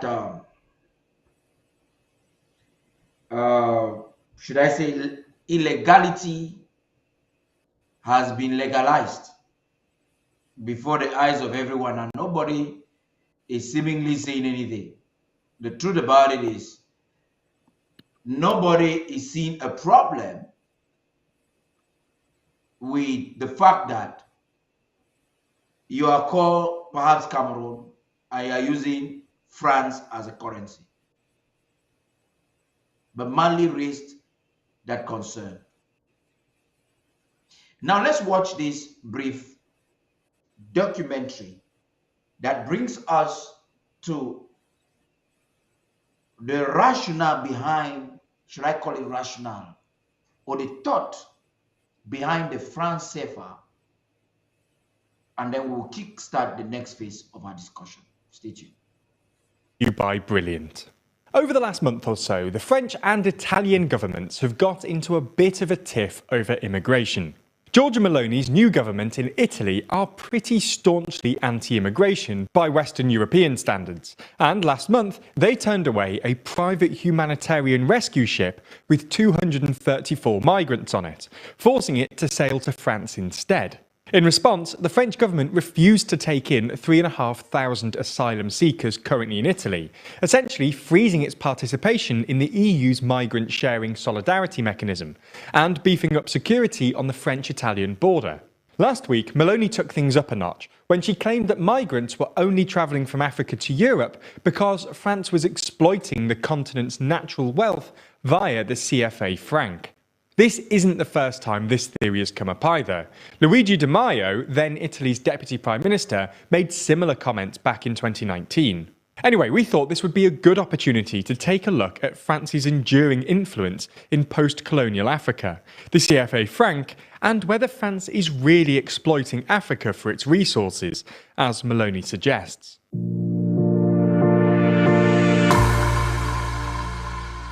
Let's start with a bit of history.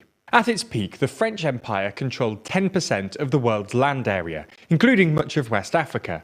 In reaction to the wave of independence that followed the Second World War, the French came up with the idea of a CFA Franc monetary system, a currency union that pegged the currencies of most francophone African countries to the French franc.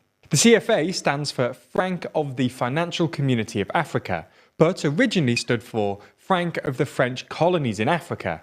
Technically, there are two African francs, the West African CFA franc, used in 8 West African countries, and the Central African CFA franc, used in 6 Central African countries. But because the two currencies have always been at parity, they're effectively interchangeable. Now, at the time, the French government pitched it as a humanitarian exercise, because the CFA was actually stronger than the French franc, which was devalued in order to peg it to the dollar as part of the new Bretton Woods system. From 1945 until 1948, one CFA franc bought 1.7 French francs, before a revaluation in 1948 to 2 French francs, which lasted until 1959. This allowed these countries to continue importing stuff from abroad at the same rate they had previously before the franc was devalued. Today, the CFA franc is pegged to the euro at 656 CFA francs to the euro, and the French Treasury guarantees all CFA members unlimited convertibility of CFA francs into euros. While the claim that the CFA franc was purely humanitarian might sound implausible, it's worth pointing out that membership of the CFA is voluntary. My name is Jim Rickards. I'm a former advisor to the CIA, Department of Defense, and the White House. In a moment, you'll have my own evidence that very few people have seen, the American Energy Armageddon. In fact, due to specific circumstances created by the Armageddon, It's possible you could now win big while others lose. You see, there's a universal. And until at least the 80s, CFA Franc countries mostly outperformed neighbouring economies, with higher growth and lower inflation. CFA members also, for the most part, avoided the currency crises that beset their African neighbours. Take Guinea, for example, a former French colony that borders 4 CFA countries and was actually part of the CFA Union until 1959, when then-President Ahmed Sékou Touré decided to start Guinea's own currency, the Guinea franc, as part of Guinea's wider independence movement, making it the first country in Africa to pursue an economic policy of complete decolonisation. Unfortunately for Guinea, growth was basically stagnant and the Guinea franc began to devalue, prompting a full-on economic crisis in the late 70s, which basically lasted until the IMF came in with a structural adjustment programme in the mid-80s. However, even if the CFA franc might have helped its members economically, many people still see it as a form of French neo-imperialism. For starters, the CFA gives France monetary sovereignty over these 14 countries, and therefore political and economic influence in the region. Membership of the CFA also comes with patronisingly stringent restrictions. In exchange for the unlimited convertibility between CFA francs and euros guaranteed by the French Treasury, CFA countries have to deposit 50% of their foreign exchange reserves at the Bank of France in exchange for French foreign aid, plus another 20% to act as collateral for any financial liabilities. CFA countries can only access 15% of the money in any given year, and if they need more than that, they'd have to borrow their own money from France at a fee. While there's a plan to scrap these borrowing requirements as part of the move towards a new so-called eco-currency that is eventually intended to replace the CFA franc, this hasn't happened yet. CFA skeptics also point to France's other apparently neo-colonial activities in Africa. For example, France maintains a considerable military presence in Africa, and since 1960, France has intervened militarily more than 50 times on the continent, often to support regimes friendly to Paris. This has included support for despots, including Faure Ghassembe in Togo, Idriss Déby in Chad, Paul Biya in Cameroon, Denis Sassou Nguesso in Congo, and Ali Bongo in Gabon. Today, France continues to have a military presence in the francophone areas of Eastern Africa, Central Africa and Western Africa, as well as on the French territories of Mayotte and Réunion. While Paris maintains that its deployments here are primarily about fighting terrorism, often via the G5 Sahel grouping, the French military has intervened to prop up pro-Paris dictators in the past, and more recently, to support French companies with commercial interests in the region. For example, French troops are deployed to Niger to secure uranium mines, run by the French state-owned company Areva, which is important for France's nuclear power plants and weapons. In addition, France has maintained a military presence in Gabon since they helped prop up Omar Bongo in the mid-60s. This has massively benefited a French company called Total Energies, which has been extracting Gabonese oil and uranium for over 80 years. Gabon is now under the rule of Omar Bongo's son, Ali Bongo. You get the idea. While there might plausibly be some economic benefit to the CFA franc, its critics see it as a form of French neo-colonialism continuous with France's continued military presence on the continent, and argue that France essentially blackmails CFA members by using the benefits of the CFA to force CFA members to give up 70% of their revenues. It's not just the Italians that think this either. It's a widespread talking point in Francophone Africa, and even former French Prime Minister and President Jacques Chirac reportedly admitted in 2007 that France, quote, bled and looted Africa.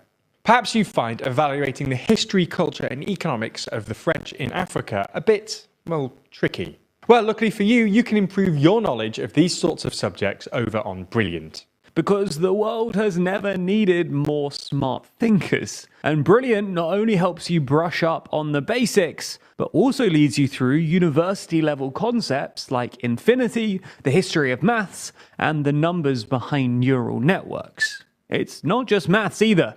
There's interactive courses on physics, computer science, and a whole variety of STEM topics. Plus, there's some incredibly fun content from your favourite YouTubers too, like Kurzgesagt and a brand new course from our Nebula friends over at Real Engineering. So finish off the year by bettering yourself with Brilliant, where you'll find thousands of incredible courses where you'll learn by doing, as well as discovering whole new ways of thinking. And better... Okay. Very good. Yeah, we heard that very loud and very clear. One thing I got there is the sabotage for resources, the military presence, which has been the core of our discussion this evening. And I think you both can just react interchangeably from what you've heard, because it directly affects us as Ambazonians, even as we speak. There's an interest whereby we feel like, okay, La République du Cameroon is attached in something that is a mess, and we are forced to bear the brunt. Barrister Mbesa, Barrister Fru, perhaps you want to take the lead. Yes. Which is the richest African country? It's Nigeria. They have their own currency. Second by South Africa. They have their own currency.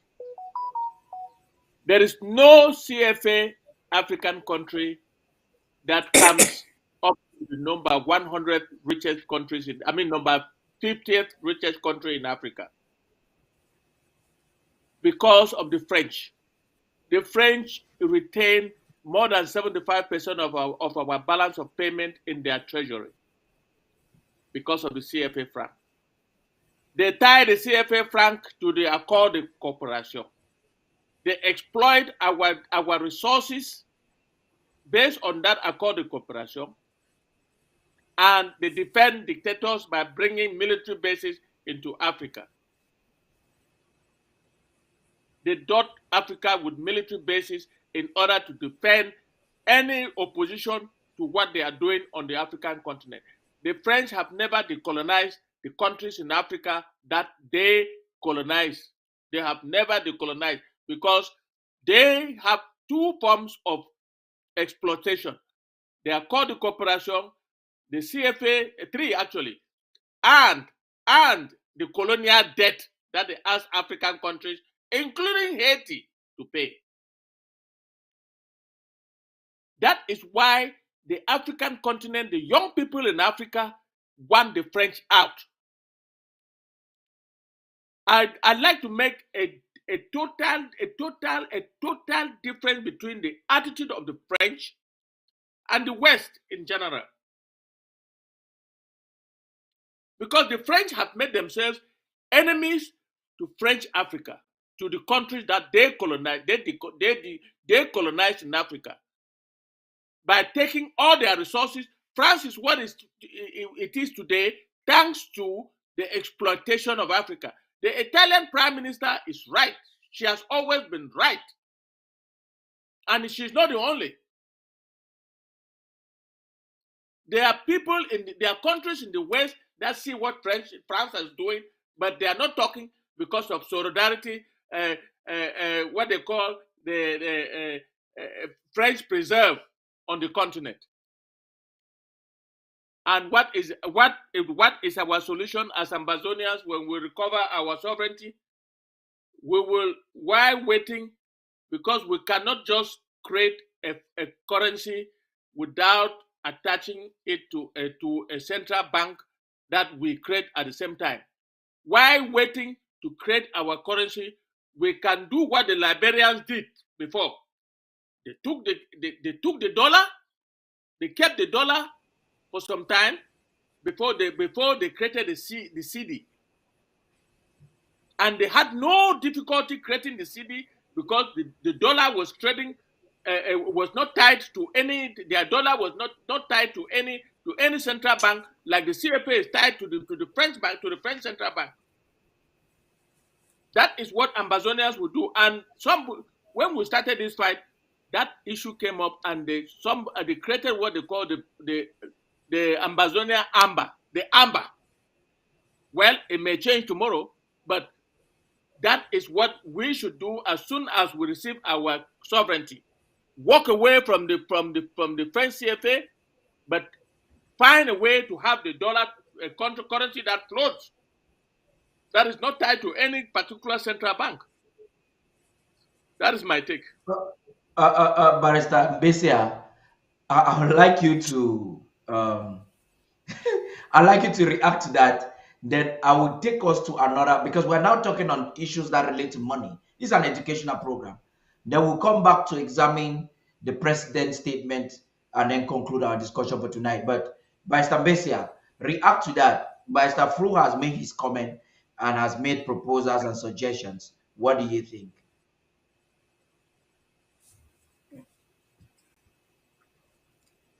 Barrister Besia, please. I think the whole idea of a currency being tied to a foreign country is economic crime, is criminal. So all those French-speaking African countries need to have their own currency. What does a currency mean? A currency means you control the money. It should be convertible in your own right. If these people, these countries, call it CFA countries, think that they cannot sustain a currency, they can at least have a regional currency, not the French currency. You see, people may not know, the strength of a currency is not dependent upon the size of the country. No. For example, in the Middle East, that we all know, Israel is one of the smallest countries in the whole of the Middle East, even in the whole world. Israel does not have oil like Saudi Arabia, Iraq, Iran, and also those things. But they have a currency of their own, which is powerful. The strength of your currency depends upon what you make of it. And so the idea of having a CFA franc, which is not convertible in the first place, as the guy says, a limited convertibility accorded by France to individual countries. That's economic suicide. So if the Africans can do anything, first, there's no difference between the CFA of West Africa and the CFA of Central Africa. If I was in the Ivory Coast, I bring the money from there, I buy in dollar. It's the same money. So we should not, Ambazonian will not do that. That's sure. We're going to have a currency of our own. No matter how it takes, we'll work out the technicalities. If we cannot have a currency of our own, there will be a regional currency that we will be part of the control. We're not going to have a central bank in London, a central bank in the United States, or in Japan, or wherever it is now. So the whole idea is economic slavery, which should be abandoned. You're talking about we will not. I'm talking about right now that this is... No, but we cannot have a currency now. Is there anything we can do during this time of war? No, we cannot have a currency now. This time we cannot do anything. I was trying to learn by saying that African countries... Please. Go ahead, you have the time.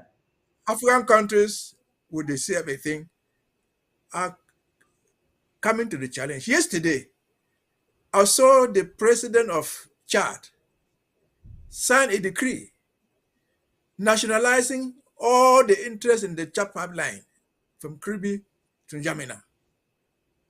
These things were owned by the French. It has been nationalized now. So what they did in 1960, 1961, the African generation of today has their eyes open. There are Chadians in the US studying in good universities, in London. There are Central Africans studying in China, studying in Russia, studying in the US. So the idea of this dominance will stop. But for now, back to your question, there's nothing you and me can do in terms of currency, because we can only establish a currency when certain things are met. It takes time to establish a bank. Where we're going to establish a bank? On top of Boyama Mountain, they can't blow it down. So we are going to, it is based on establishing structures, based on establishing contacts, linkage with other countries with whom you trade, that will recognize your currency. And so that will take us back to the recognition we said, to the establishment of our own institutions, and that is the way we'll go. French franc, in fact, should not be called franc, because it was attached to the French franc. The French have since abandoned the franc and are now in the euro. There's nothing called the French euro. It's all euro. And that's the ridiculous part of it, is that France is not using francs, their currency. That's what I've just said. They're not using franc, they're But using the euro. Africans do not even seem to see the reason why they shouldn't. No, they see. The only reason is that they are attached. The leaders who are there are so attached to France. You know what they don't see? Like I was saying, what happened in Chad? You think those guys just came from the moon? They know what interest the French have in the pipeline. But if you are not, it requires political will. In Cameroon, for example, if Paul Biya goes to seek permission from France, is it because he must do it? He lacks the political will to take decisions for himself. That's just all. There are intellectuals in the East Cameroon there, in La Republique, professors in economics. Most of them studied here. So you need a political will to implement certain decisions. The creation of money is economics, but it's also political. Thank you. That's an amazing part, which I thought it was imperative and very necessary for us to have looked at. And I would say you guys have done justice to that. Looking at the comments that are coming there, you have Ambazonians that are for and against the long debate that we had earlier on. And some are saying, yeah, the United States of America is hosting our government and we cannot afford to play with them. We've had even some of our fighters at the home front. This is private message they have sent, and they are cautioning. I was listening, using my earpiece to listen to some of their audios. They are cautioning that almost in the same thing. The discussion is quite critical, and one thing that I enjoy about it is the fact that two bright minds like you are there to advise this government to make determination or make decisions on how to go about things. That is so impressive. I really appreciate that bigly. So you see, we remember what happened in Manyun County in Cham. So the chairman of PCC in Cham, Manyun County, has been reportedly buried alive. And we are told by this report that unknown gunmen came and picked him up and buried Mr. Agbombu Prizo. This happened on Friday the 17th. It is troubling to see the PCC chairman of Njang buried alive by unknown gunmen. This is the concluding part of our discussion this evening, and it's important that we come on the media to talk about this so that the diplomatic committee or the international community will know and understand from our vantage point what is happening on the ground. The different armed groups that are purporting themselves as Ambazonian fighters. My question is, which I asked on Kemi's War the other day, like, who has an interest? Is it CPDM? Is it Chuayaba, like somebody commented? Is it the Republic of Cameroon? Could it be Ambazonia? What will be the interest of Ambazonians to bury him alive? But there are also rumors that there is information that he is privy to, and this information could jeopardize the leadership structure of the Presbyterian Church in Cham. They are linked with government. And so for a while, there's been some investigations, and that is how and why he has been buried alive or disappeared. This was done so that Ambazonian fighters will be blamed. Please, Barrister Fru, you want to start? Yes, Paddy, I am a Presbyterian Christian, and I know a lot that is happening in the Presbyterian Church. It is no longer a secret that the leadership of the Presbyterian Church is tied to La République du Cameroon. And anybody who does not toe the line faces the wrath not only of the church, but of La République du Cameroon. I would argue that those who did that to that gentleman were La République soldiers disguised as civilians, just like they did in Mondoni to kill our people.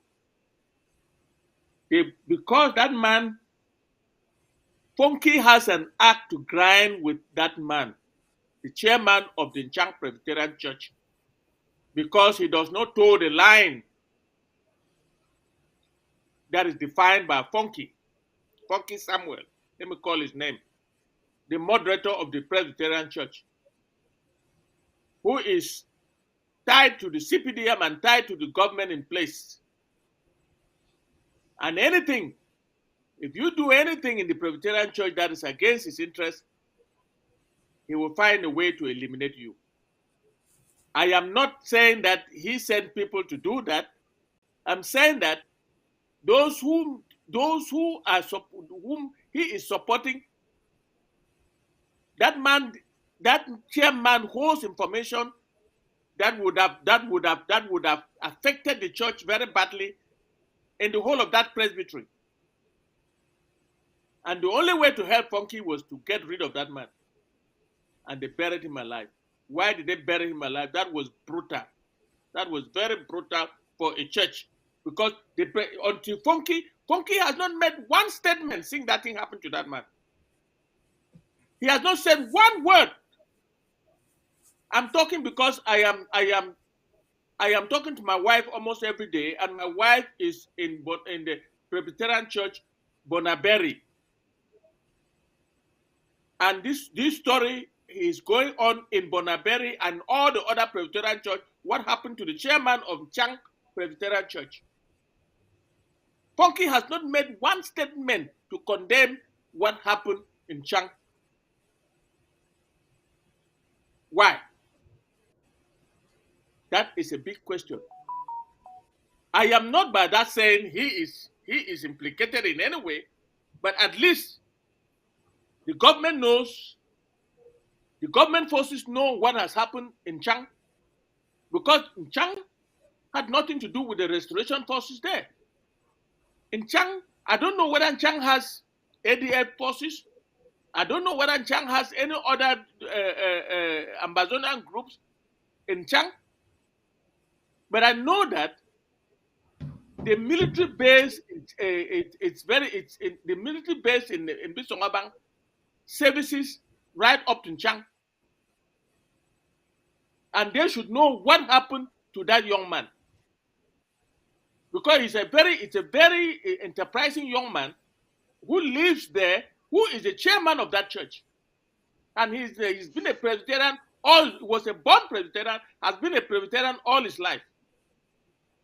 This thing happened to him, and the leader of the church has not said one word. So I'm putting it at the doorsteps of La République de Cameroon forces. Barrister Mbesa, what do you think could be the interest of the Ambazonian Restoration Forces, who are by default being accused of such a crime? This is what I think. You see, there are things that we don't know. Was somebody better alive? From the evidence we hear, it is true. But was this man better alive because he is a chairman of a church? We don't know. We don't know. If you come to the place, I guess there's a pastor there. I just catch any Christian and kill him.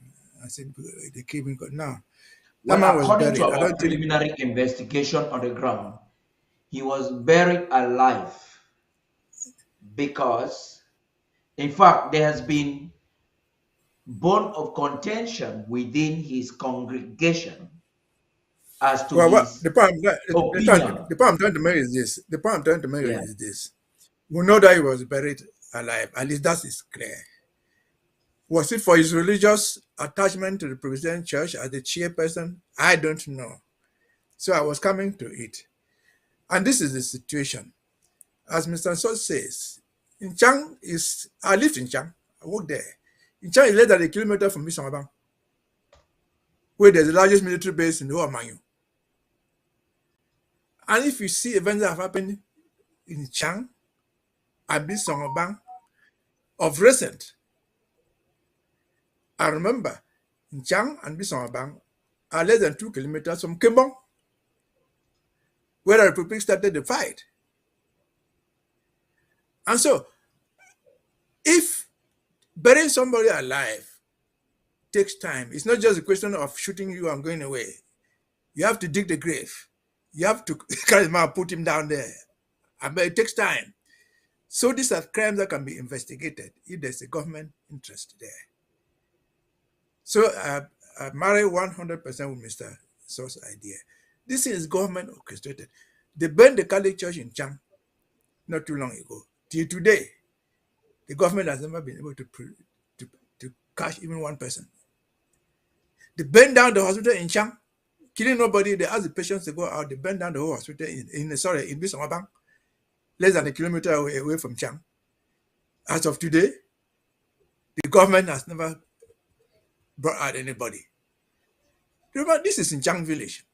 The people who live there are villagers. If the Amber boys, they are village children. They are not children from somewhere else. I said they should know them. And can this take us to Florence Ayafo? Florence Ayafo was killed, according to government by Amber boys. Yes, but it was right in town. The prison is not being in the forest. Till today, what has the government done with the around murder of Florence Ayafo, whom they claimed they had the murderers in detention somewhere in Douala? So these things are government orchestrated. Otherwise, let the ball go to the court of the government. It's all insecurity in the area. And they claim to be a government. They're in control. They should provide security. They should be able to arrest criminals. If they cannot arrest such an outrageous crime committed in the middle of the day, digging a grave to bury somebody there, it takes about 2 hours, an hour to dig a grave and bury someone. Therefore, I like the way you're putting a task on the government to take responsibility. But here's it: what do you think will be the interest? It is government orchestrated crime. Before we even go on the government, that perhaps it is not a government orchestrated crime, but the government has got to take responsibility to investigate to prevent such things from happening. It's a colonial government. Let us emphasize, it's a colonial government. So what will be the interest of this government to bury this person? Is the bone of that is what we want to know. Why did this government bury this person? It's something I want to try to suggest investigative questions. When we discuss the burning of the hospital in Manfe, in Chang, in Bisangabang, and the Catholic Church in Manfe, I took part in that discussion. And I said the government has only one interest.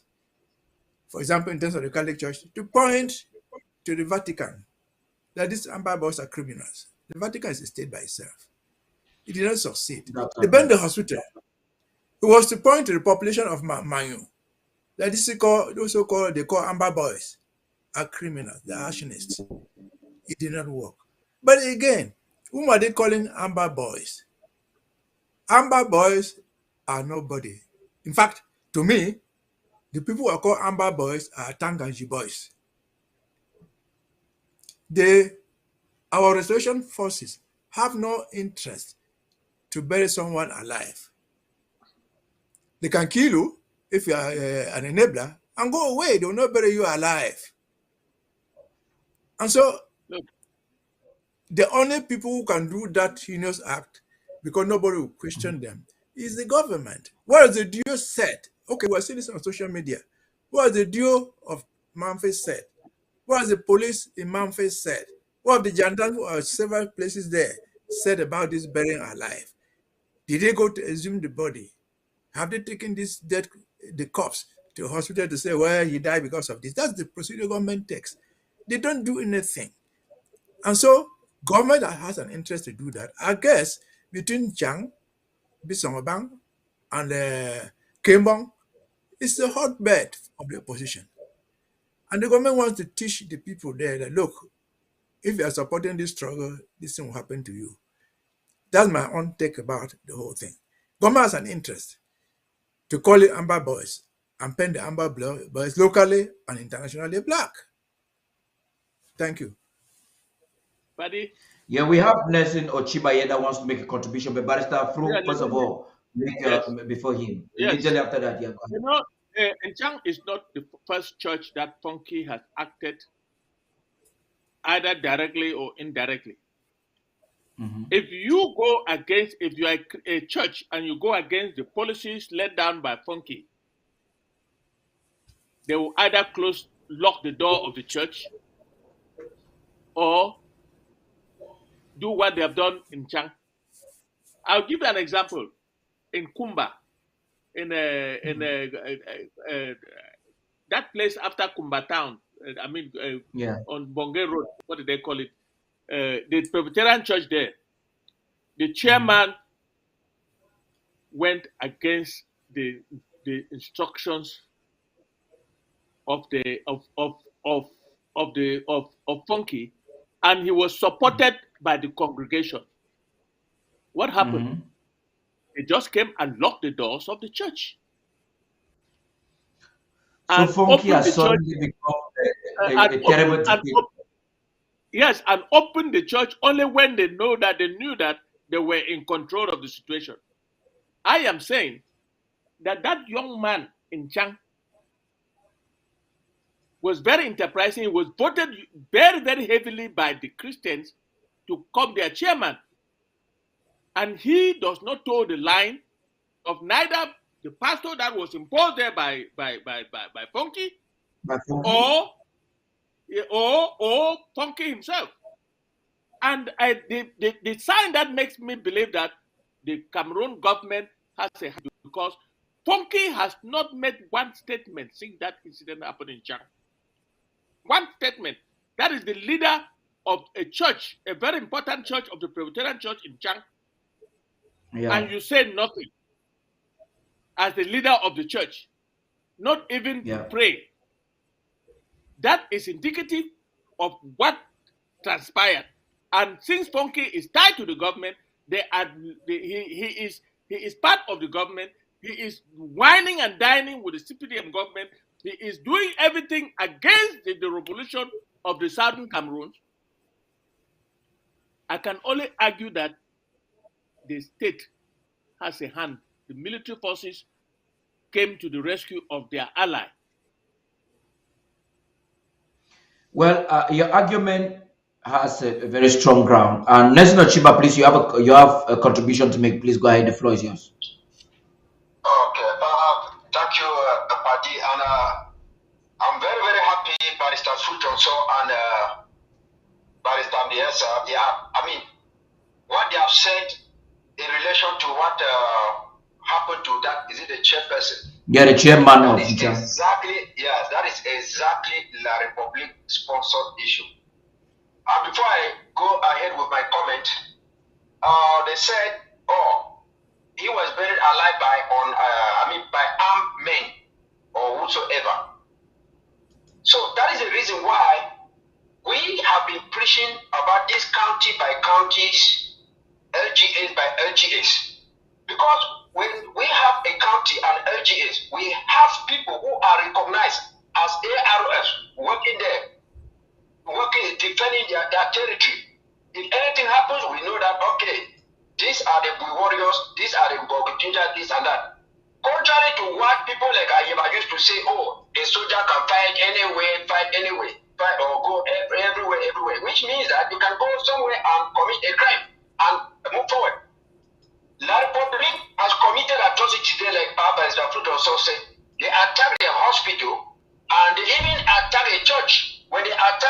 we saw Bishop Kia, he came out there, even granted interview with the BBC until La Republic went and bribed him, promoted him, bribed him, gave him a Pajero, he shipped him to America, he came and bribed Eric Tato and the rest, all those people. Okay, sorry, I wanted to go to my language. Okay, now, what Mr. Fruit also said, La Republic military, we know they are working with ADF. All of us will recall there was about 2 years ago. We know that there's no ADF in Manu. But a group of people came out there. I think they went to, is it the house of, is it in Lokobi or General Tato? They went there with Cameroon flag. They say, oh, now wait this for here, now wait this for here. They put some fire, a little bit of fire. And they say, oh, the military who were guarding the place, they saw them and escaped. I think you can recall that one, Paddy. Something happened there like that. Yeah. Something happened there like that. Even before the national dialogue, the ADF and La Republic, they said, oh, they buried a girl alive in Batibo. The same girl appeared in the La Republic national dialogue, making a speech there. Like Barrister Bielsa said there, the killers of Florence Ayapo, we knew that they were ADF, and we said that they were ADF people. Because Ayaba and the rest, they put a bounty on Florence Ayapo. And the official information that came out was in a live video where Ayaba said, the 3 boys who slaughtered Florence Ayapo are in their keeping. Only for us to come and learn some few months later that those boys were being judged in the Douala, military tribunal. How did they get there to the military tribunal? ATF never announced that La Republic stormed one of their barracks and took the boys.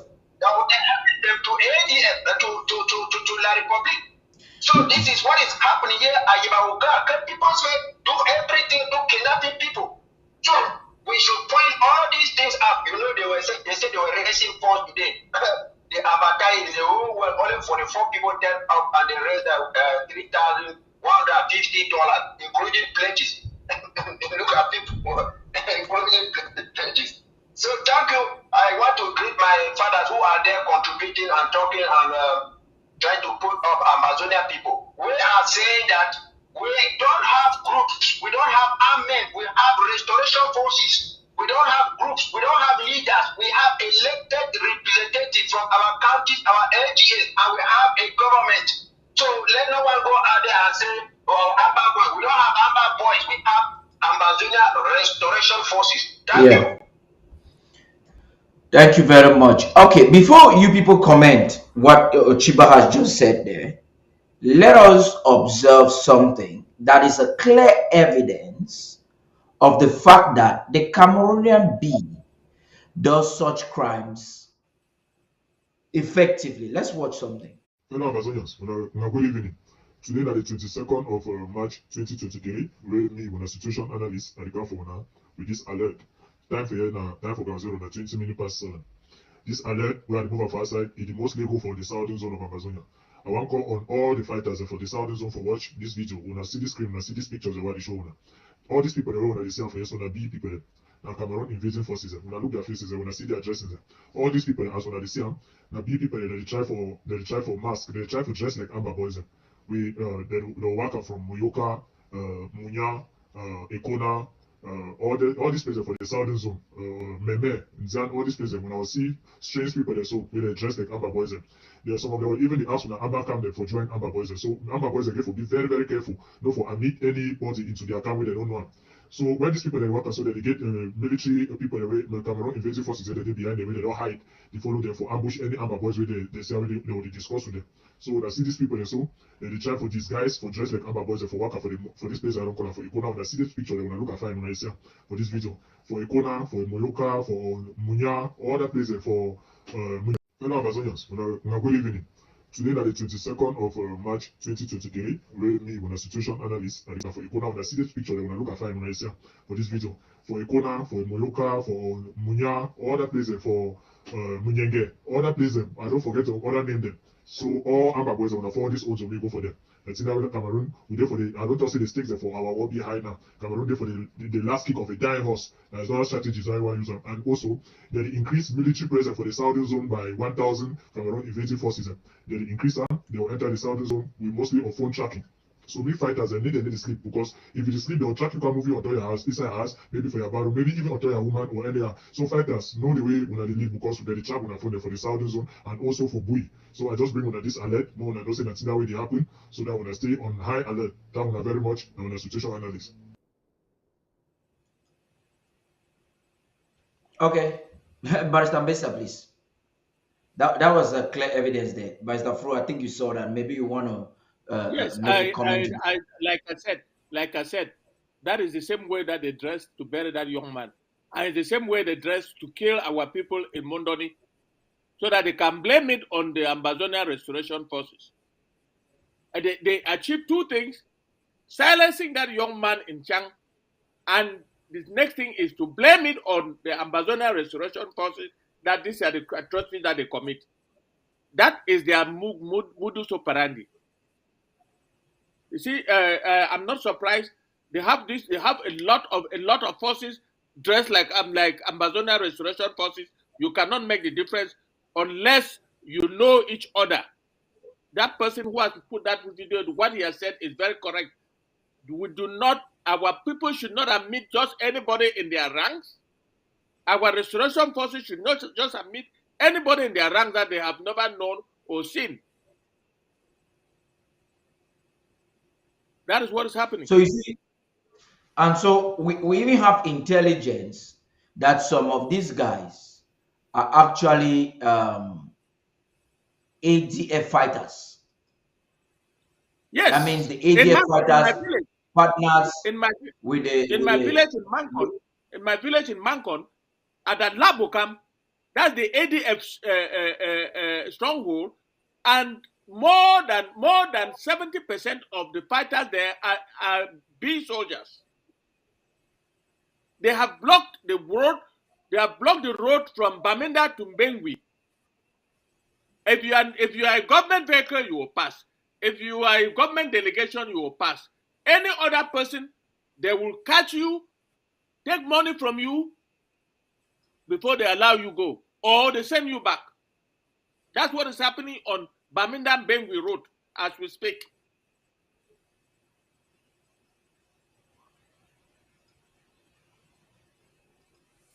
But they are all calling themselves Amber Boys, ADF in Alabukam. When there are not many ADF in Alabukam, the B soldiers have filled up the place. They live there. They do everything there. They take ransom. They kidnap people, take money, and so on and so forth. And they block the road. You pay before you go through. And if you are a government, like Frundi was reporting, Frundi was complaining, they blocked the CPDM delegation going to campaign in Bengwi was allowed to go, but when the SDF caravan came, they were blocked on the Bengwi road and sent back. That what does that tell you? I don't need to say it. Barrister Mbesa, please. Well, I think there's no doubt that the B people are doing what that man saying in his audio. There's little no doubt about that. They can even pretend not to. But there's clear evidence. You talk about the southern region, zone and so on and so forth. Who in the civilized Cameroon army would deny that Moja is a B? Parading the streets with AK-47, arresting people and taking them to the military tribunal. He's not doing it in hiding. He's not even wearing a camouflage like these guys. That's a B. Everyone knows he went to a B school. So what can we do? What can we do? Just talking like this? This takes me back to what I said last time during our debate. These B are being trained by some people. I'm not sure that any civilized government in the world would train people officially in the army to go and become rogue soldiers, murdering pregnant women, catching them, killing people and standing on their heads and parading with guns. Can we address this thing officially through our closest connections? At least we believe that the US is our friend. The US is friend to Israel. Don't tell me these are private citizens. They might be private citizens. If you form a private company in the United States and you want to work in Cameroon or in China, anywhere, and broke the law, the American government will punish you because you pay taxes back to the government here. So this thing should not just let go. Our crime for 1 million years will change nothing. The B will continue to do it until the people, I'm not very sure the Israelis who train them, call them private company or government department, tell them to go and do these things. And if we could get to them, it will moderate their behavior. That will save at least one person's life. So it's not enough for us just to be, oh, the B. Let us go to the source of this nonsense called B. That's not the way you train an army. That's my approach. So you are now saying that we should directly tell the trainers of the B that listen, this is the consequence of your product. Is that what you're saying? I want you to be clear with that statement. That's exactly what I'm saying. We'll talk to them through any means that we have, diplomatic and otherwise. We'll go to them and say, look, these are the people you are training with pictures of that man parading with a gun, killing people and standing on their head. Paddy, we should be able to get to them in any way possible. The commander of the B, the man who commands the B, is an Israeli Mossad agent. He is in Yaoundé. That's the commander of the B. The United States at one point trained the B and equipped the B. But when La République was not doing what they were supposed to do by fighting Boko Haram, they withdrew all that. And the Israelis, contractors, using ex-agents of the Mossad, are now commanding the B. The B is not commanded by a Cameroonian. The first one was killed in a helicopter by Cameroon soldiers. Now they brought this other one, another B, another Israeli. The Israeli man is the one commanding the B, and they are tied to Ferdinand Gongo. That's why they could not arrest Ferdinand Gongo in Yaoundé. So where do we go? You go to the Israeli commander and say, your B are doing this and that. How do you do it? All we can do is to complain to the United States, which started by training the B. They are the ones who trained the original B. The B and ADF romance is unquestionable. We have reports. We reported this afternoon with Undaunted that the B, in collaboration with the ADF, are assisting. Will make sure that CPDM. So if Niger Frundi did not cry, some would have concluded that we are just busy with innuendos. But we actually heard Frundi crying that B is allowing the ADF is allowing CPDM to go into the hinterlands, whereas they are not allowing them ADF. That's why I have a problem with Frundi. I have a problem with Frundi. There's a big problem. I know your problem with Frundi, but that's not our discussion now this evening. I just want us to watch another video whereby our people, I know your problem with Frundi, that's not our discussion this evening. No, it's not my problem. It's the problem of the interim government. The interim government has banned all political activities in the southern Cameroon. That's the point. I'll say that's not a discussion today. It has banned it. It has banned a lot of things, and La République du Cameroon is stubbornly still doing. That's why you need to draft for your federal draft so that we don't just ban, we enforce. But I want us to watch a video of the torture our people are going through because of this insensitive road blockage in Bengui. Let's observe this and we're back.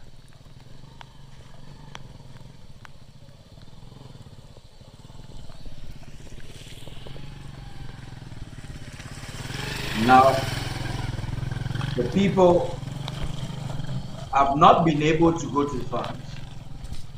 As you can see, for a while, and they'll have to do this to make sure that, you know, Mbengui and Bamenda, the main market, is a farm to market.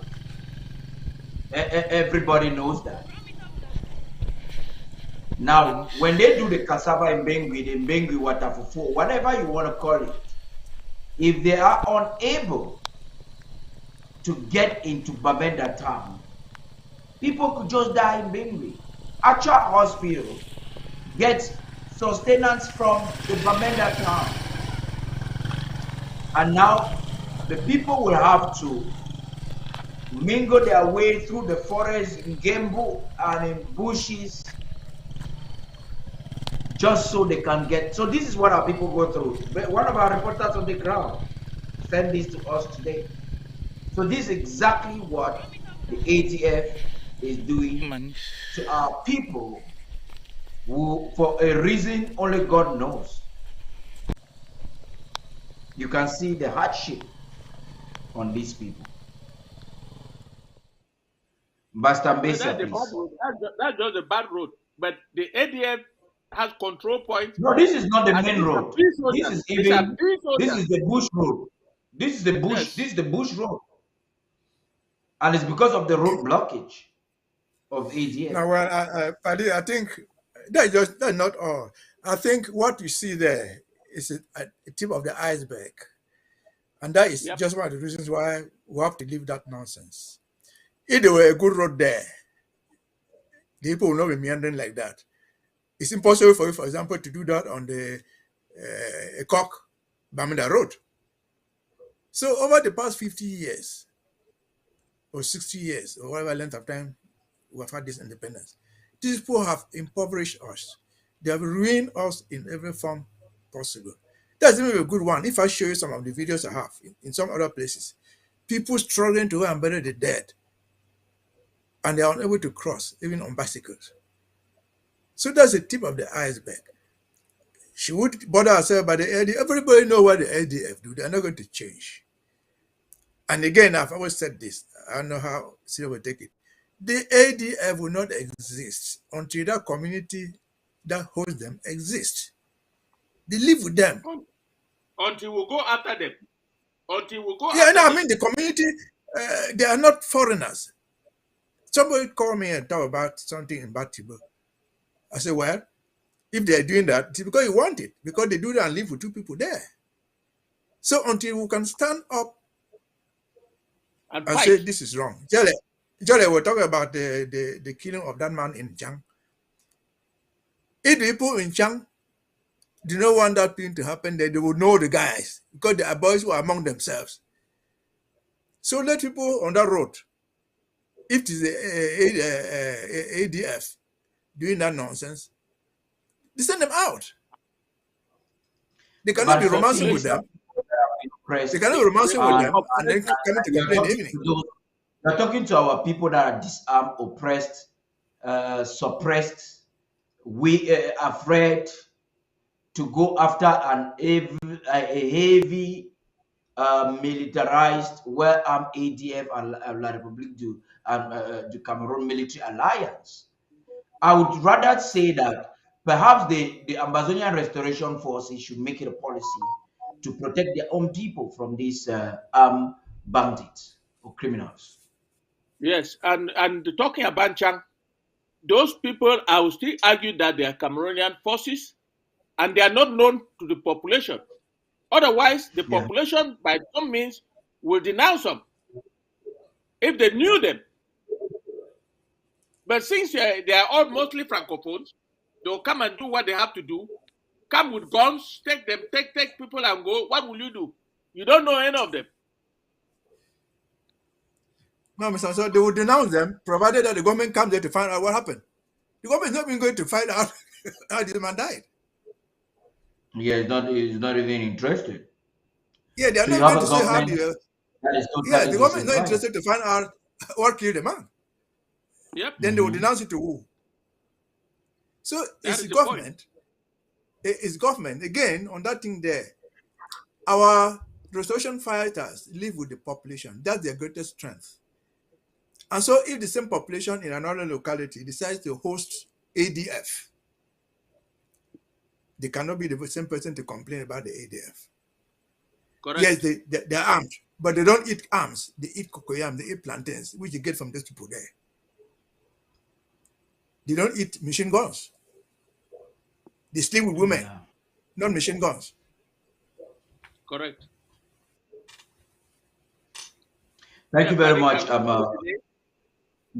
you very much, gentlemen. We've had a lengthy discussion and we've come to an end of this discussion. You've seen the full-blown genocide in Ambazonia. I want to give you gentlemen a leave or goodbye for today. And But right after this break, we did not discuss the outing of the president on the issue. On next VOA. time. Oh, Dr. Ellard had already joined. I don't even know when he joined. And we are concluding because earlier on, I just noticed him now on the platform. Okay. Yeah. Dr. Ellard, I just saw him now. So perhaps he should come on because he was in a diplomatic meeting. That's why he was not here now. Thank God he's here. Let me try to bring him up. Perhaps he should tell us something about this president's outing. We will definitely be having an interview with the president to maybe answer some questions for himself and why he has taken the decision he has taken. I just saw Dr. Ella now, and we will have. We can have another show next week. Yeah, we'll have Barrister Ghana also joining us. These are two very busy gentlemen. I really wish we can have them. Are you saying we are not busy? Paddy, let me take leave. Let me take leave for now. Please, thank you very much. Let Dr. Ellard actually tell us where he's coming from and some things. You're welcome, Dr. Ellard. The floor is yours. Good evening. Good evening. I've joined for about, I must say, about 30 minutes. So I've been seeing all those ADF guys.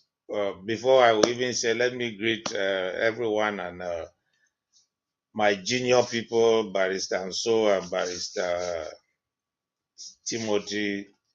You know, they are young people, so they can be coming up all the time. So that's a joke. These are my big people. Yes, I was watching everything and I followed up right to the point of these people who disguise to be our fighters on the ground, and which is something that has always been happening. Because as I was watching that picture that you put on there, the guy who was holding that camera looked so familiar, and I know that is a military guy. I know if that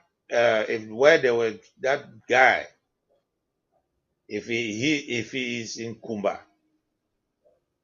he generates from a corner and he's a military guy in Kumba. If that is him, then that should I know be him him very well.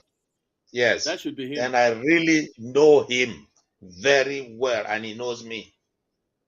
So all those things we know, and I really support the idea. And I was thinking immediately, Barrister Timothy was saying we should really go to these Israeli people and tell them, show them proof and pictures of what their trained killers are doing. It should be really something. And I think I will start here by asking for audience at the Israeli embassy here.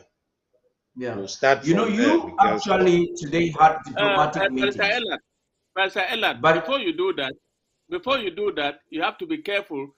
Those people who are now commanding the B are agents. They are private people. They had served in Israel.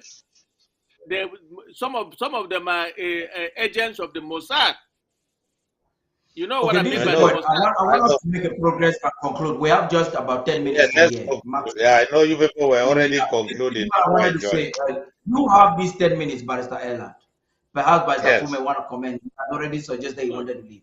Now, I spoke with you earlier on and you were in some diplomatic meetings, and that's why you're coming late.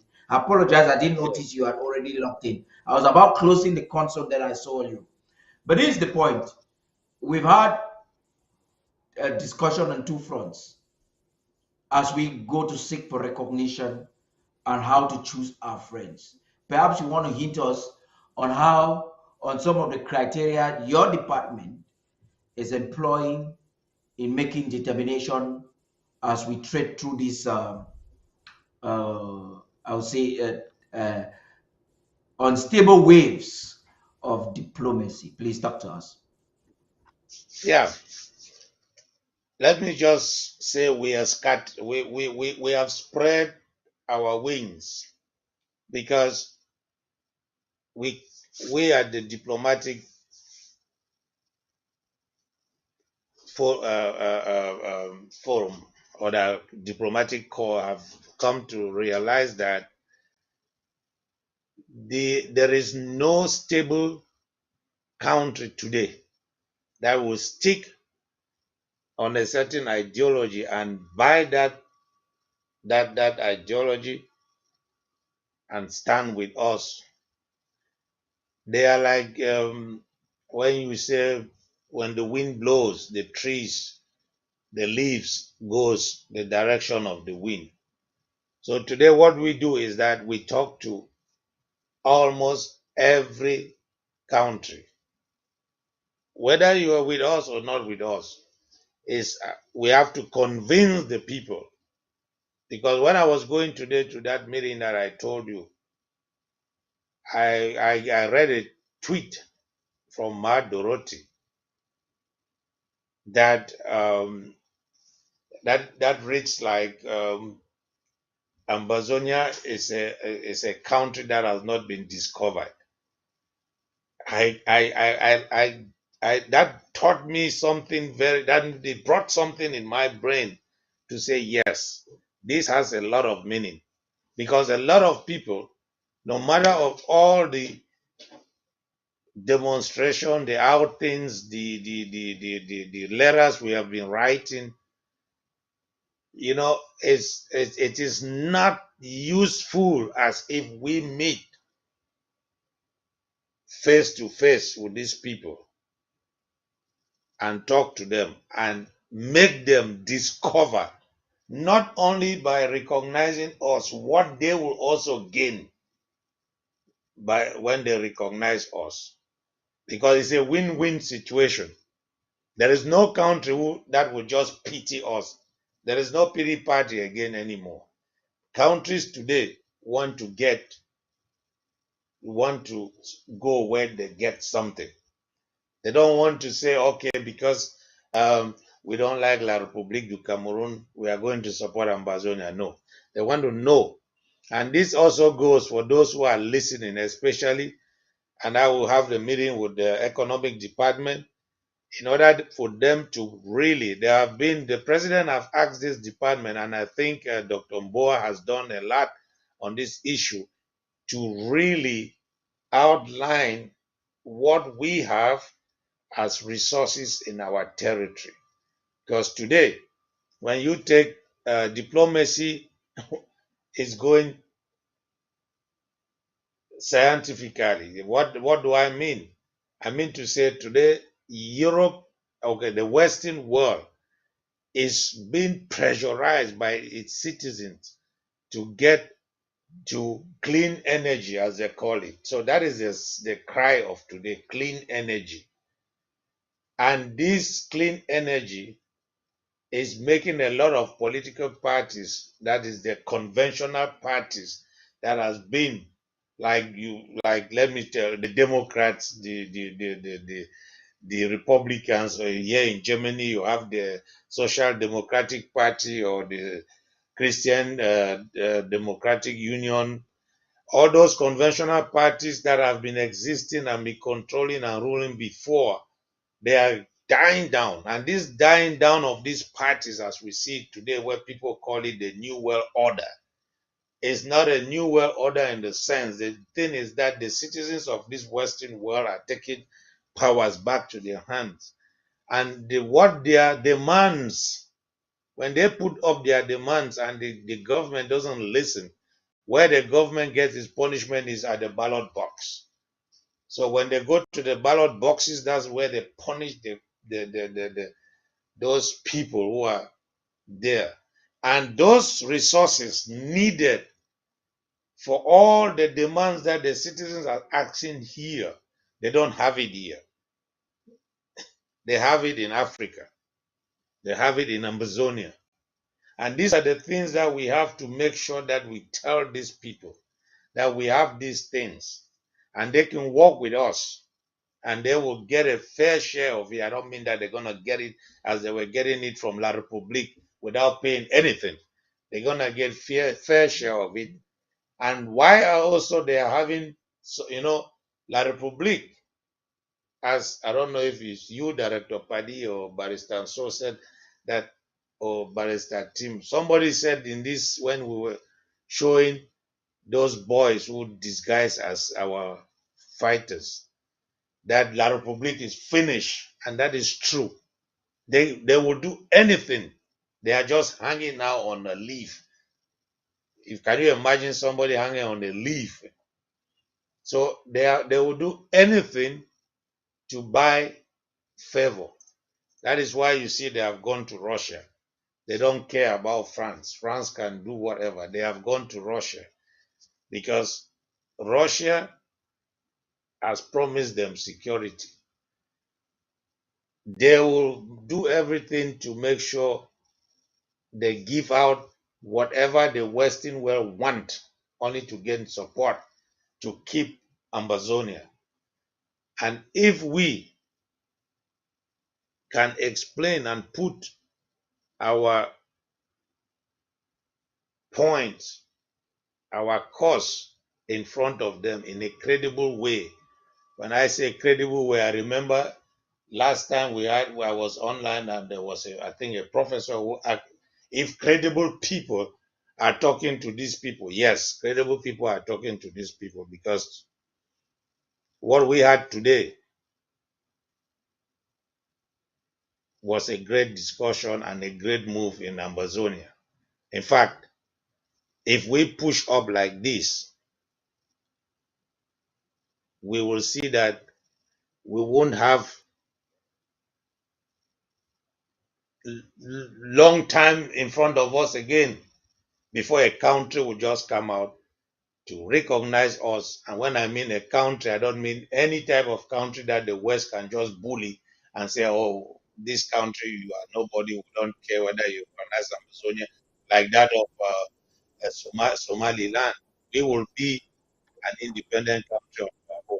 And this is, it needs resources, it needs traveling, it needs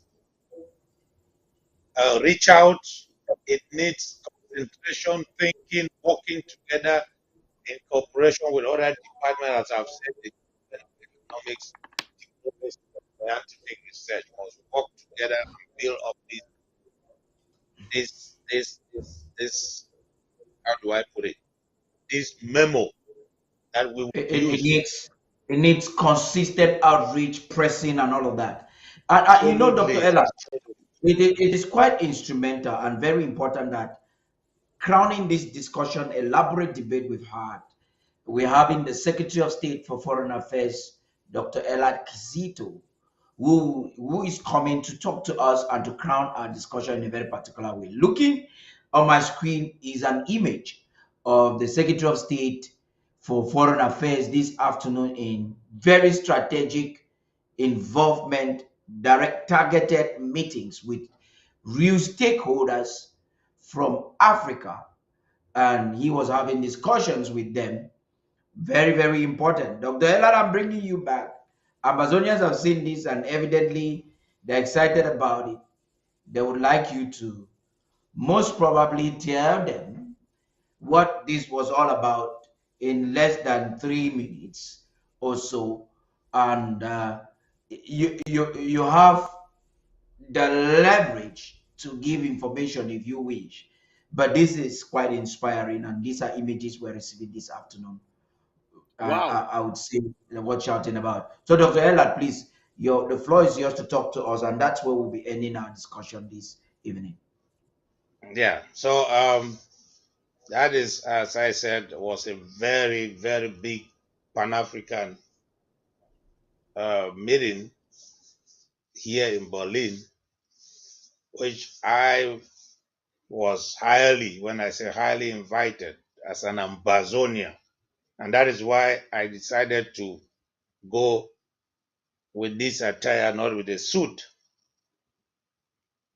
There's a movement that President Laurent Gbagbo, coming out from The Hague, where he was jailed, has decided to assemble a lot of the ministers, chiefs, secretary generals, a lot of people. You can name them. It was a big, high-level meeting. What I want to say today, I had to take this day. Today is my birthday, but I decided no celebration. And this was, for me, the celebration of my birthday. And for only what I spoke about Ambazonia here, which I won't disclose until I have a serious discussion with the president. Coming back, I've not yet, I've sent everything to the president, but I've not yet discussed with him. So you forwarded I your was report to the given a standing ovation, and they sang happy birthday for me, the whole hall. Can you imagine? Just what I spoke of what Ambazonia stands for and what Ambazonia will do if we are recognized. And a young That's man, how old are amazing. you now, young man? Are you up to 50? Well, why I just clocked 98. So, but no. What? So why I intentionally would choose to interrupt is because I want to allow. There's a lot more Amazonians. We will bring details of some of these diplomatic achievements, endeavors next Next time. weekend. I believe Yes. next weekend. I believe Dr. Ellard will have the. There's a lot that will also be happening this week. ABC will be giving to you or concretizing some announcements as the week begins. We understand that the president is also going to be having an outreach, a very important diplomatic outreach. I'm bound not to give details to the public as yet. We also planning, just so I get to make this announcement to you, we are planning the 1 year anniversary of Undaunted, and other things are associated with it. It will be crowned with a press conference. I think that will be the second press conference for this year. So planning is ongoing, and so much is happening that there'll be a lot. I just want to say thank you all, gentlemen, for opting to be Thank you, a Paddy. part Good of. night, Paddy. Yes, for opting to be a part of this discussion tonight. Dr. Ellard, thanks that at last you finally came. Thank you for coming. We will have details of Dr. Ellard's report, what he chooses and processes and wants to give to the public, and also what the president will be doing this coming week. We'll have details on next Saturday. Barrister Ghana will definitely be there, and our two attorneys will be there. So it's going to be a time to look forward to.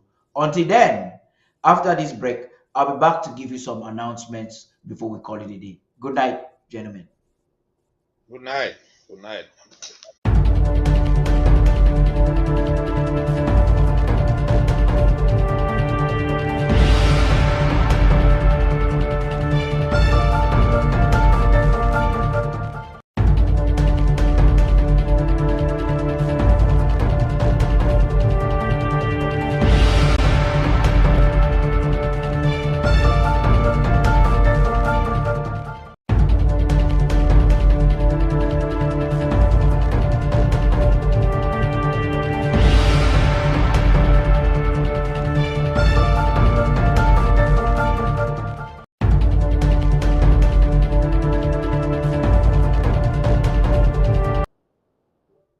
Okay, we've had a wonderful time. Like I was trying to explain to you, we will be having the official date for that for the conference and the summit, which is going to be a 3 days conference, most probably a news conference. Um, Official dates will be announced before this week runs out, or by latest Wednesday, we need to consult with all parties involved and get a much suitable date that will not be conflicting with the federal government draft of April. And we are calling on you to be partners, to be patrons, to be club members of ABC Amber TV. The projects we have are really very big projects. According to intelligence report, our impact is great. Yaoundé is now enforcing with their proxies in the diaspora, and we know their number one proxy is Chris Arno, and their objective is to make sure that ABC goes down against all odds. We told that Chris Arno and his team and the team of Dell Coopers are planning a lawsuit against ABC Amber TV, and they want to, their intention is to take it and to destroy it.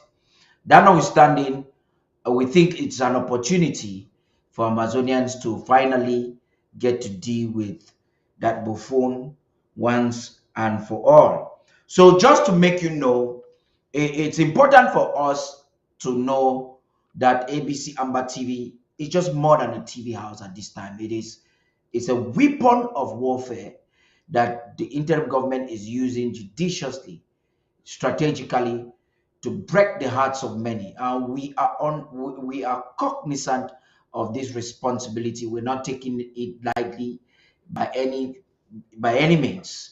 We're calling on you to be part of it. You can be a staff. You can contribute your idea. Ideas are welcome. Your technology, whatever you think can help us move forward. But most importantly, to execute our projects would be your money. For more than 1 year, ABC Amber TV has been running without any shorts or any luck.